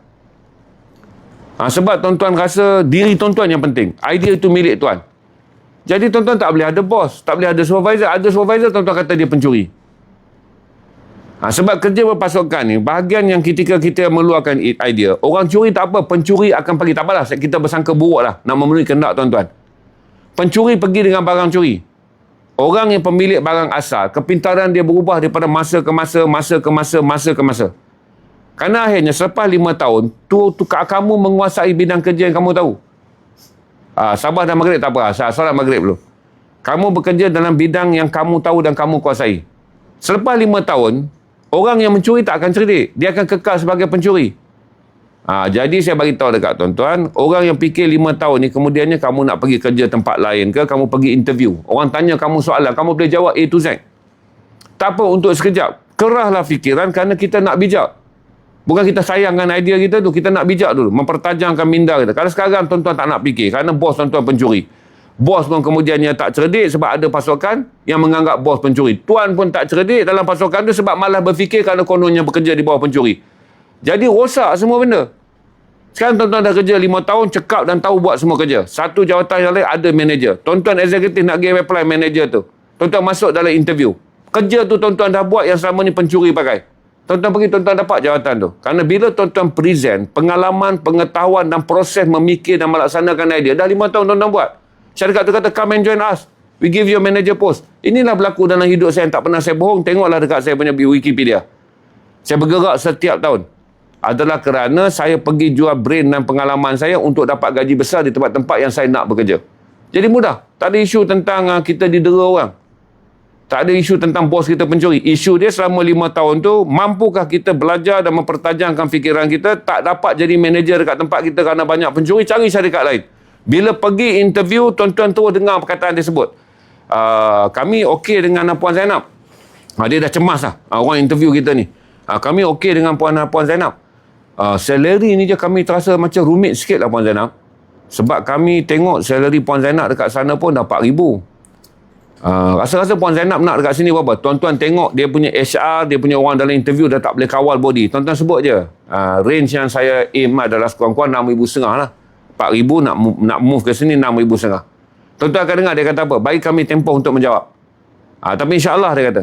Tuan-tuan berkeluar. Dah dapat dah 6,500 tu. Dah dapat dah 6,500. Saya cerita tuan-tuan bukanlah cerita karangan. Saya lalui semua proses ni kerana saya berubah 6 syarikat bekerja dalam tempoh 26 tahun. Dan saya ada video saya cerita. Kalau dalam buku saya ni semua saya cerita.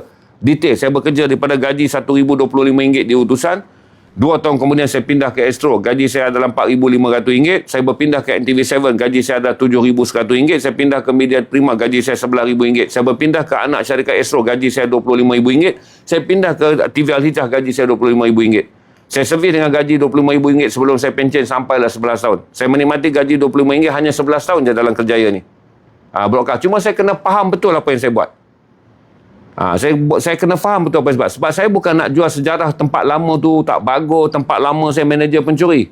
Saya belajar dan saya selesaikan banyak tempat lama dan sekarang saya boleh mencari tempat tuan-tuan sebagai orang yang boleh mengurus. Sebab tu dia panggil 5 tahun pertama kenali pekerjaan yang tuan-tuan buat hinggalah tuan-tuan boleh dianggap orang yang boleh mengurus. 5 tahun jadi pengurus, laksanakan semua keputusan sebagai pengurus hinggalah tuan-tuan dipercayai untuk orang melaksanakan keputusan. Pengurus ni dia tak buat keputusan, dia laksana keputusan. Barulah naik general manager, iaitu orang membuat keputusan. 5 tahun berada dalam level membuat keputusan, pastikan tuan-tuan adalah orang yang dipanggil sebagai trend setting ataupun game changer. Bila tiap-tiap kali berlaku stuck, tuan-tuan tak menyelesaikan masalah. Ni dah stuck kan, tak boleh selesai dah masalah ni. Masalah yang ada stuck ni dah tak boleh selesai. Dia kena game changer. Tukar tu arus dalam permainan kita. Tuan-tuan sampai saja peringkat tuan-tuan adalah bila setiap kali sesuatu langkah telah menemui pintu hujung, tuan-tuan tak fikir masalah dah. Tuan-tuan menjadi game changer ataupun trend setter yang baru. Dan yang barulah tuan-tuan boleh pergi pada CEO, tuan-tuan boleh pergi kepada founder, tuan-tuan boleh jadi macam-macam. Kalau level tuan-tuan masih lagi masalah ni macam mana nak selesai, matilah dekat GM. Okay? Tak boleh fikir keputusan, hari-hari hanya boleh melaksanakan keputusan, dan tuan-tuan duduklah dekat manager. Dipanggil high education level. Kumpulan penyelenggara yang tertinggi manager. General manager, kumpulan pembuat keputusan. Tapi dia tak boleh buat game changer. Sebab leader yang akan jadi game changer dan trend setter pada bisnes. Dah sampai level ni, saya jelaskan pada tuan-tuan, tuan-tuan lalui lah. Inilah pekerjaan yang patut tuan-tuan lalui. Macro manage bagus atau tidak, terpulang. Saya tak suka macro manage. Tapi bos saya semua macro manage. Bos saya semua macro manage. Saya yang tak menggembari macro manage.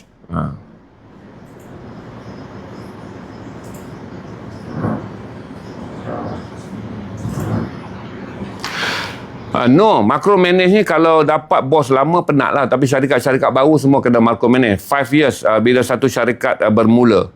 Dia baru set up, syarikat baru set up. Dia panggil syarikat memula ataupun startup company. 5 years memang biasanya mereka go to macro manage. Lepas saja macro manage ni dah selesai dalam 5 tahun pertama. Saya pun letih sebab saya bekerja semua dengan startup company. Saya kerja dengan utusan company lama. Saya pergi Astro, saya batch pertama yang kerja Astro. Saya masuk bilik berita NTV7, saya pun kena set up bilik berita NTV7. Saya pergi ke Media Prima, saya tak boleh sesuaikan diri sebab dia dah syarikat 30 tahun. Saya rasa saya macam terikat dengan budaya Media Prima. Saya keluar pada Media Prima selepas tahun 2 bulan, saya masuk jadi anak CEO sebuah anak syarikat Astro. Saya set up a new 100% business baru. Astro kata set up je. Kami percaya kepada pencapaian kamu dalam tempoh 11 tahun ni, dokumentari dan semua kamu dah buat. Kami bagi kamu set up, buatlah kerja ikut suka kamu.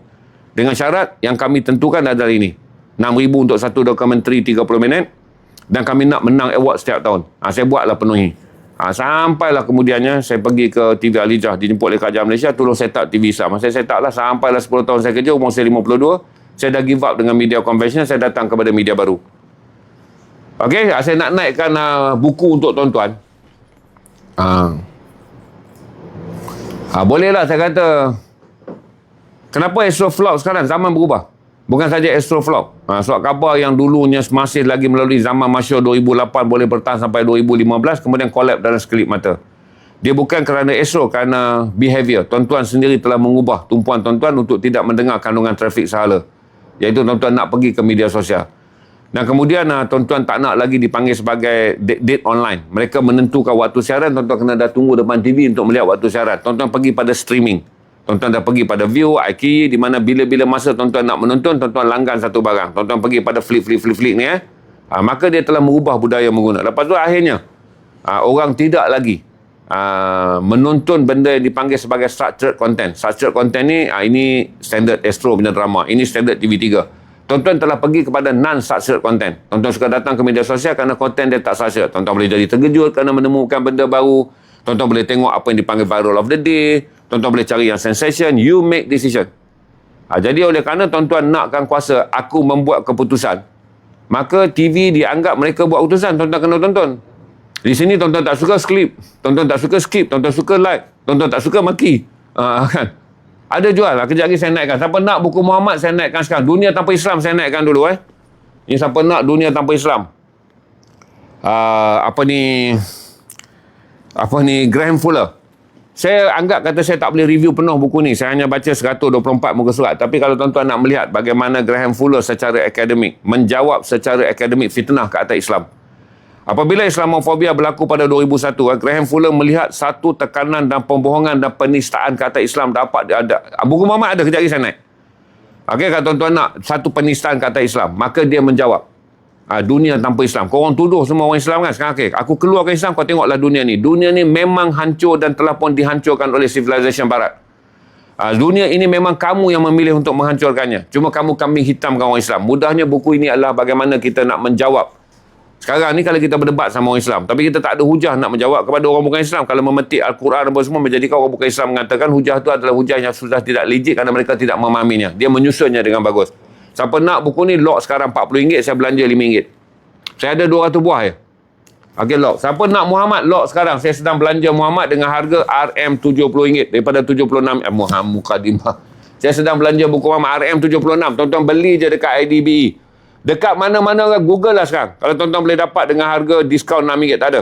ZRA Stream walaupun bukan penerbit buku ni, satu-satunya saluran live yang jual buku ni dengan harga RM70, RM6 lebih murah daripada harga pasaran.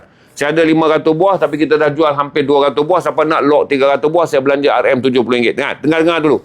Kalau tuan-tuan nak RM70, kemudian tuan-tuan rasa dapat barang tambah yang berbaloi, saya bagi tahu dekat tuan-tuan. Tuan-tuan tambah sikit ya, kita ada buku apa dia dengan buku ni.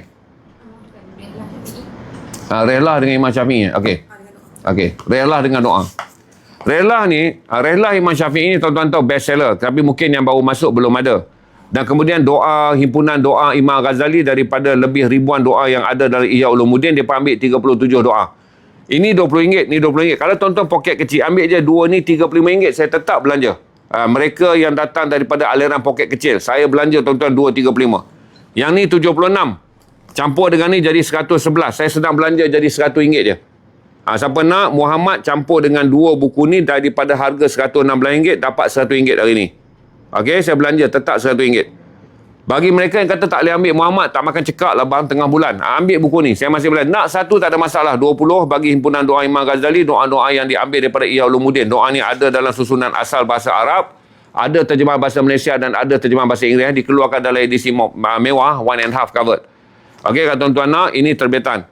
Yang kemudian saya bagi dengan riwayat kisah pengemaran Imam Syafi'i pada tahun 781 hingga 785, ketika dia berusia 14 tahun, dia merantau daripada kota Mekah pergi berguru dengan Imam Malik di Madinah.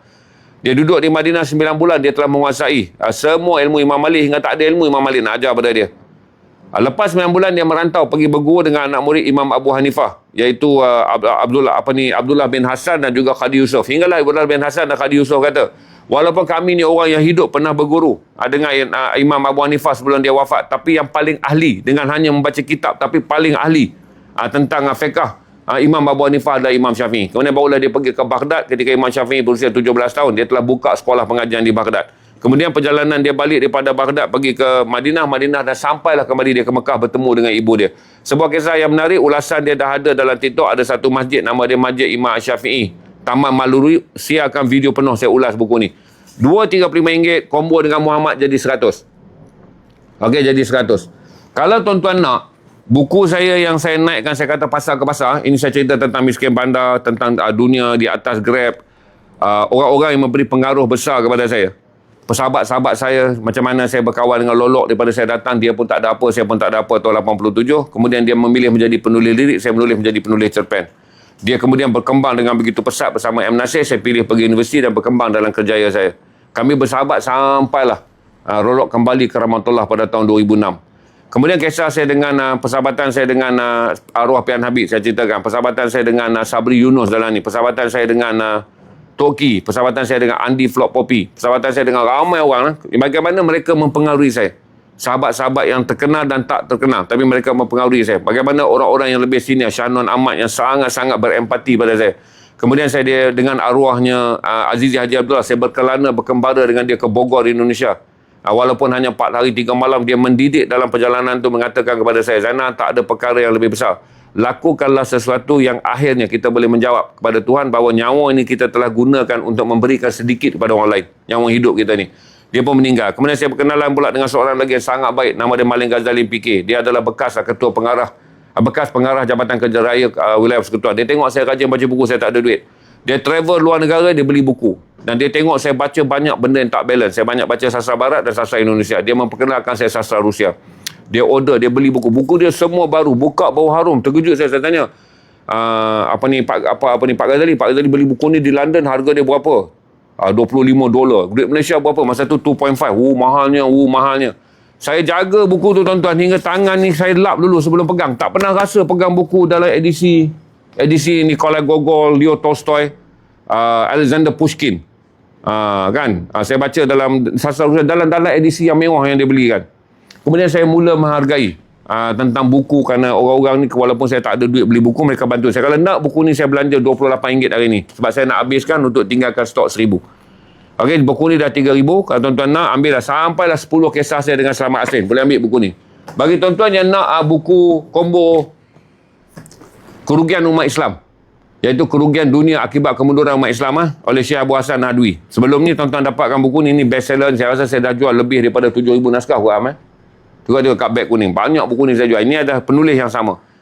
Siapa yang sebelum ni dah baca tafsir surah Al-Kahfi bagi umat Islam akhir zaman, bagaimana 200 tahun yang terakhir, tafsir ini telah menjelaskan kepada kita bahawa kita tidak lagi membacanya kerana daripada fitnah akhir zaman, tapi kerana telah berada dalam fitnah akhir zaman. Dia menceritakan bagaimana apabila empire Islam jatuh dan orang Islam hidup di bawah ekonomi ataupun sistem dunia sekular yang dibentuk oleh pengaruh Yahudi dan pengaruh Kristian, maka akhirnya kita diikat oleh gaya hidup yang kita tak boleh bebas daripada kehendak kebendaan yang dibentuk oleh agama yang lain. Kita diikatkan. Tuan-tuan nak, ini saya kombokan.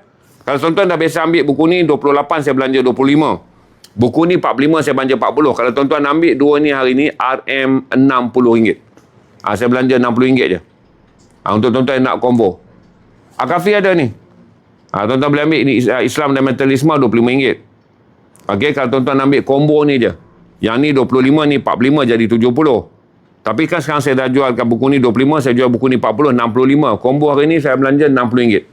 Tuan-tuan nak boleh ambil combo ni. Ini cerita dia bagus dia pasal bab-bab. Buku ni tebal tapi tuan-tuan boleh baca dan catatan-catatan dia sangat pendek. Pandai dia tulis untuk tak penat. Antara yang saya paling bersetuju dalam buku ni adalah pandangan Syekh Abu Hasan Nadwi. Ini adalah ulama' yang lahir pada 1913. Dia wafat pada tahun 1999. Yang ni tahun 1975. Tahun buku ni saya tak sempat cari lagi tahun bila. Sebab saya baru run through je. Adalah tentang Islam dan nasionalisme.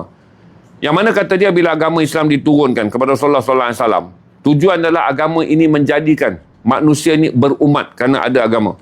Dan dia kata manusia ni, Islam ni hidup dalam umat dan kemudiannya mula berpecah menjadi agama bangsa dan nasionalis apabila dipecahkan pada zaman neokolonialism selepas pasca kolonialism. Maka agama itu menjadi apa? Islam Melayu dulu, Islam India dulu, Islam Pakistan dulu, Islam Arab dulu. Dan inilah cabaran besar yang melemahkan Islam selepas dipecah-pecahkan oleh sistem nation state. Di mana agama itu dikaitkan dengan bangsa itu dulu. Berarti dia kata inilah yang memusnahkan seluruh cita-cita dan tujuan asal Islam. Iaitu menyatukan manusia semua. Seperti mana kita cerita tentang kita pergi menunaikan haji. Semua orang pakai ihram, nampak itulah orang yang akan bergerak di padang mahsyar. Tetapi akhirnya dia kata benda ini telah dipecahkan. Dengan menjadikan semua orang akan merujuk Islam itu kepada bangsanya. Sebagai satu keutamaan. Dan akhirnya kerana Islam berteraskan kepada bangsa-bangsa, kedudukan umat menjadi lemah. Ini pandangan-pandangan yang sangat hebat dalam buku ni. Kalau tuan-tuan nak, buku ni RM40. Kalau tuan-tuan belum lagi ada buku tafsir Al-Kafi, dia pula memperingatkan kita. Akhir zaman ini hendaklah kamu faham bahawa cabaran yang paling besar yang ada kepada Dajjal bukan lagi bawa agama baru. Kerana Dajjal tahu orang Islam ni akan beriman sampai hujung usia dia. Apa yang Dajjal boleh bagi tahu adalah masukkan cinta dunia dan ikatlah mereka dengan kebendaan. Supaya pada akhir zaman aku datang, 40 hari aku boleh mendabik daripada Allah. Mereka yang mendakwa mereka beriman pada Allah akhirnya mengejarku. Kerana dalam hati mereka telah ada ikatan tentang kebendaan dan juga keduniaan. Tuan-tuan nak ambil buku ni RM60. Ini saya belanja. Suri Hati Nabi bagi mereka yang nakkan buku Suri Hati Nabi, iaitu satu adalah kisah 13. Isi-isi Rasulullah dengan part yang paling panjang adalah Sayyidatina Aisyah 50 lebih muka surat, Sayyidatina Khadijah 30 lebih muka surat. Kisah-kisah yang lain di antara 7 ke 15 muka surat. Tapi bab ini bermula dengan untuk suami tuan-tuan baca. Rasulullah sebagai suami dan rasul. Muhammad sebagai suami dan rasul. Nanti bini tu lelaki tuan-tuan nak kahwin banyak, so dia baca bab 1, bab 2, bab 3 kata I baca. Kisah-kisah Rasulullah macam mana nak menjadi baik seperti ini, nak buat apa seperti ini, I baca. Bab 1, you nak menikah banyak, you baca dulu. Sebab bab 1 diceritakan kebertanggungjawaban Rasulullah sebagai suami dan juga Rasul. Muhammad sebagai suami dan juga Rasul. Bab 2, 3, 4, 5, I baca. Kata isteri kan, ini I nak ambil contoh isteri Rasulullah, I nak berkhidmat pada you. Semulia 13 isteri Rasulullah ni. Kerana kemuliaan-kemuliaan mereka dituliskan dalam Suri Hati Nabi. Tapi you ambil bab 1 baca. Supaya you nak menggatal besok, you apa esok, you ikut. Muhammad bukan kahwin dua semata-mata sunnah, tapi akhlaknya sebagai suami dan juga sebagai rasul. Kalau tuan-tuan nak, buku ni saya belanja RM50 hari ni. Ada apa lagi yang tuan-tuan nak tak? Buku apa lagi saya belum naik? Siapa nak, ada yang nak ambil Umar Khattab tak? Saya ada masa sikit lagi ni, 10 minit lagi. Tuan-tuan boleh minta buku apa yang tuan-tuan rasa kalau naik, tuan-tuan kata belanja sikit bang, kami akan ambil lah. Buku apa nak? Cuma saya tak ada mukadimah kat saya. Saya Ibn Khaldun yang ada dekat saya adalah Rihlah Ibn Khaldun. Rihlah Ibn Khaldun ni Imam Asy-Syafi'i. Dia tulis banyak kitab, 133 kitab. Tapi yang banyak kitab-kitab fiqah. Kitab Rihlah dia satu je. Kerana dia ulama'.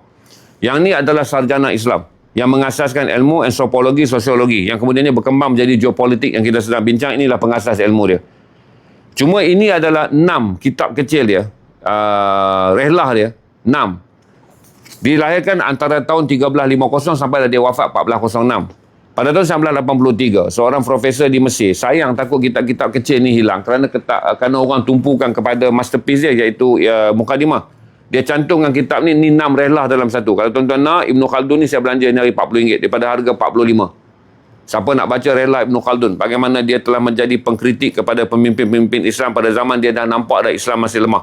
Anekdot ada. Dia menjadi pengkritik dan pemerhati kepada dasar ekonomi. Dia keluar meninggalkan istana daripada kedudukan sebagai penasihat kerana dia tahu satu hari Islam akan jatuh kalau tiada pengkritik. Dia keluar dan dia mengkritik dan menegur pemimpin-pemimpin Islam, terutama dalam empire-empire yang besar daripada luar tu. Anekdot buku ada. Kalau nak anekdot buku RM40, saya sedang kombokan dengan buku Pasar ke Pasar. Pasar ke Pasar 28 kan. Anekdot 40, 68. Beli dua buku ni saya belanja 60 je. Cepat. Kalau nak anekdot RM40 pasal ini buku terbaru daripada siri anekdot. Anekdot ni dengan anekdot ni pun ada combo kan. Berapa kan? 70. Kalau tuan-tuan nak anekdot saya yang paling laju, anekdot jalanan ni 70,000 naskah. Ini baru print 3,000 naskah. Baru print sebab ni dilancarkan tahun ni. Ini dia yang anekdot yang dilancarkan 2023. 2024. Kalau tuan-tuan nak, ambil lah dua anekdot ni, saya belanja dengan RM70. Kalau tuan-tuan nak semua anekdot, okey, daripada anekdot kembara, perjalanan sebagai wartawan, anekdot kenangan saya mencatatkan dunia hidup orang Melayu daripada tahun 70-an, 80-an, 90-an sampailah saya pergi ke corporate level. Menjadi CEO. Dalam dua anekdot ni, anekdot kenangan, tuan-tuan boleh baca, boleh scan, dapat anekdot kenangan 3 dalam ni. Yang 3 kita baca dalam e-book. 2 ni kemudian jadi 3, 4, 5 kan. 5 kali 40, 200. Ilham belanja jadi 18, RM180. RM180 ni saya bagi free buku ni. Siapa ambil RM180, 5 anekdot dia dapat free Pasar ke Pasar. Pasar ke Pasar dan anekdot tuan-tuan boleh review dekat tempat orang review buku yang sangat terkenal, nama dia Goodreads. Goodrads. Tak ada buku saya yang direview rendah daripada 4.2 bintang daripada 5 bintang. Semua mencapai melepasi 4 star oleh pereview-pereview buku tegar. Jadi kalau tuan-tuan nak 5 buku ni, saya bagi kat tuan-tuan 180 free dengan buku ni. Pasar ke Pasar saya bagi hadiah je. Okey, jadi 6 180. Purata tuan-tuan dapat 1 RM30.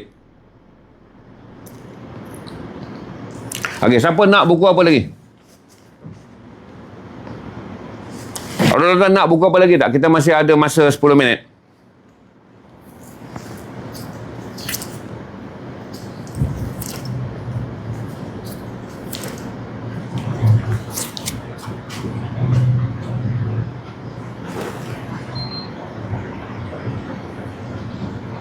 Terima kasih. Apa ni, AMQ Global Enterprise. Siapa nak saya review buku apa lagi? Abu Bakar Siddiq dan Umar, malam nanti kot saya review. Ada yang nak buku Abu Bakar Siddiq dan Umar tak? Saya pun sedang diskaunkan buku Abu Bakar Siddiq oleh Syekh Hussein Haikal, dan juga buku Umar Khattab oleh Mahmud Al-Khat pun ada kat saya. Buku Palestin daripada awal sampai sekarang dah habis kan? 4,000 tahun Palestin tu dah habis kan? Dah habis. Kiri dah tak print dah. 4,000 tahun sejarah Palestin. Saya dah tak ada dah buku tu. 4,000 tahun sejarah Palestin. Saya cuma ada Salahuddin Al-Ayyubi je. Saya tak naik hari ni, saya naik pada hari yang lain. Kemudian saya ada Akar Konflik je. Ini pun bagus je. 12 bab yang ditulis oleh Tuan Haji Nasai Ismail. Sedang menyiapkan PhD dia. Ini pun buku bagus je kalau tuan-tuan nak tahu akar konflik, nak faham kenapa Iran bermasalah dengan Islam Sunni. Waktu sama Iran dan Islam Sunni bermasalah dengan Israel. Waktu yang sama Yahudi bermasalah dengan Islam Sunni dan juga dengan Syiah Iran. Ini buku penjelasan yang sangat terperinci. Kalau tuan-tuan nak, log RM35. Akar konflik. Saya pun dah tak ada banyak dah. Saya jual buku ni pada bulan puasa itu hari 3,000 ke 4,000 naskah. Laju. Okey, ada apa-apa lagi tak? Cepat, saya nak tutup dah. Siapa nak ambil sekarang. Mukadimah dah tak ada. Tapi mukadimah tuan-tuan masih boleh beli. Pergi saja ke Biblio Press, Biblio, Biblio Press. Beli je kat situ. Dia ada beg kuning. Dia masih ada stok 100 lebih lagi. Dia jual RM95. Sebab kos dia tinggi. Saya tak bawa masuk dalam keadaan ekonomi sekarang. Saya tak berani pegang buku lebih daripada RM80. Buku-buku RM80 saya belanja sekarang. Ni macam... edisi mewah Umar Khattab ni kan. 80 saya sedang belanja Abu Bakar Siddiq. 80 saya sedang belanja RM70. Buku ni. Sebab saya tahu kata ini bukan masa sesuai untuk naikkan buku-buku edisi mewah walaupun kandungan ilmu dia sangat bagus. Abu Bakar Siddiq oleh Syekh Hussein Haikal. Tahun keluaran dia 1970-an. Kalau tuan-tuan nak yang ni pula, saya ada Umar Al-Khattab ni lebih terkemudian. Oleh oleh Abbas Mahmud Al-Akhat. Yang ni 60, IDBI jual, saya belanja 70 dia jual, saya belanja 62. Kalau tuan-tuan nak ambil dua combo ni ada kan? Dua combo ni berapa kita jual? 130. Dah diskaun dah, 130 dua combo ni. Kalau tuan-tuan nak dengan Muhammad, kita bagi apa? 200. Bagi 200. Kalau ambil dengan Muhammad, jap. Kalau ambil dengan Muhammad ni, 3 buku tebal ni, tuan-tuan ambil 3 buku ni, Saya beli 3 buku ni. Muhammad ni RM76, yang ni 87. Semua saya bagi kat Ali. Hilang kata apa? Berapa kita bagi? 200 kita bagi sekarang. 70, saya tengok dulu. 70, 62, 130. Campur 70. RM203. Boleh bagilah 196. Ilham sudah belanja diskaun RM10 lagi, 190. Saya tahu tak banyak. Nak tuan 200, saya belanja 190. Ni apa, 20 Grolian. Ilham tengah turunkan 190. Sekejap, tunggu sekejap. Ini beg nombor berapa, Ham? Ayah tengah belanja ni. Beg 24. Muhammad sallallahu alaihi wasallam RM76. Yang ni RM70. Yang ni RM80. Saya diskaunkan semua, saya jadi kat tuan-tuan 190 je. Okey, boleh lock sekarang 3 buku edisi mewah keluaran IDB daripada Nabi Muhammad ke Saidina Abu Bakar Siddiq, Saidina Abu Bakar Siddiq ke Umar Khattab. Tunggu je Usman Affan akan keluar nanti. Korojak tak ada sayang. Saya tak sempat nak kontak lagi Korojak. Saya tengah nak keluarkan baju free Marwan Barghouti. Cepat. Siapa nak, saya sedang belanja 193 buku edisi mewah untuk tuan-tuan dapatkan hari ni. Saya tunggu sekejap sebab saya baru naik je buku ni. Mungkin orang nak ambil semua sebab ini 76, 70, 146. Ini 80, 226. 226 saya belanja. Ayah belanja 190 mak okey lah tu, RM36 diskaun dalam atas satu lamsam. Alhamdulillah. Saya bagi satu lamsam je untuk tuan-tuan. Dekat beg kuning 171 dia diskaunkan, bukan saya diskaunkan. Beg kuning baik dengan tuan-tuan tu. Saya bagi dekat tuan-tuan 190 tadi beg kuning bagi lagi kat tuan-tuan RM19. Jadi tuan-tuan, beg kuning tu bagi, dia bukan bagi duit dia tau. Dia potong komisen saya. Jadi kalau tuan-tuan dapat 12%, jangan ya dekat beg kuning. Cakap terima kasih Sinar A. Beg kuning dia pandai mengabui dengan mengatakan dia belanja. Tak. Nanti dia bagi tahu kat saya. Kerana sistem algoritma ni saya dah achieve satu sale. Saya kena pulangkan balik keuntungan pada tuan-tuan. Ni saya cerita je lah. Saya bukan nak ambil kredit. Tapi tak adil lah beg kuning ambil kredit. Kononnya dia belanja tuan-tuan. Tapi dia tak bagi tuan-tuan. Dia potong daripada keuntungan saya. Saya saja cakap. Tuan-tuan tak tanya, saya cakap. Sebab tuan-tuan tak terfikir. Yang belanja tuan-tuan saya. Bukan beg kuning. Dipanggil sebagai pemaksaan untuk belanja dalam rejim beg kuning. Okey? Jadi saya dah turunkan harga. Saya kena lagi. Dia dah makan dekat saya 10.8%. 12% dia belanja. Tuan-tuan sebab apa? Dia kutip, dia hasil 10.8%. Saya nak jadi apa, dia biar je. Dia main suka dia. Nanti saya email dia kadang-kadang. Saya kata janganlah macam ni. Saya jual buku margin nipis. Kalau awak buat sale, awak potong balik duit saya. Duit awak tetap dapat 10.8%. Saya nak hidup macam mana? Tapi dalam ni lah dunia yang kita lalui. Di mana sistem. Tapi okey je. Sebab saya duduk dekat beg kuning ni dah nak masuk 2 tahun dah. Alhamdulillah lah. Cepat. Dia panggil rejim beg kuning. Rejim lah tuan-tuan. Sebab dia boleh buat sesuka hati 12% tanpa perlu persetujuan saya. Kerana saya telah berada dalam algoritma. Dia kata algoritma sen saya tu dah achieve. Jadi saya kena buat return pula. Cashback pada tuan-tuan. Dalam konsep perniagaan, dapat cashback orang kelang kabut nak beli. Saya kelang kabut nak rugi, dia tak peduli. Dia tak kisah tuan-tuan. Saya jual macam mana ke, dia diskaun macam mana, 10.8% dia dapat. 12% dia makan kat saya. Mustahil lah dia bagi diskaun kat tuan-tuan 12%. Dia ambil dekat saya 10.8. Mana dia nak tampung? Banyak pak ceri laki mak dia nak bagi dia duit tampung diskaun. Okey. Tuan-tuan nak ambil.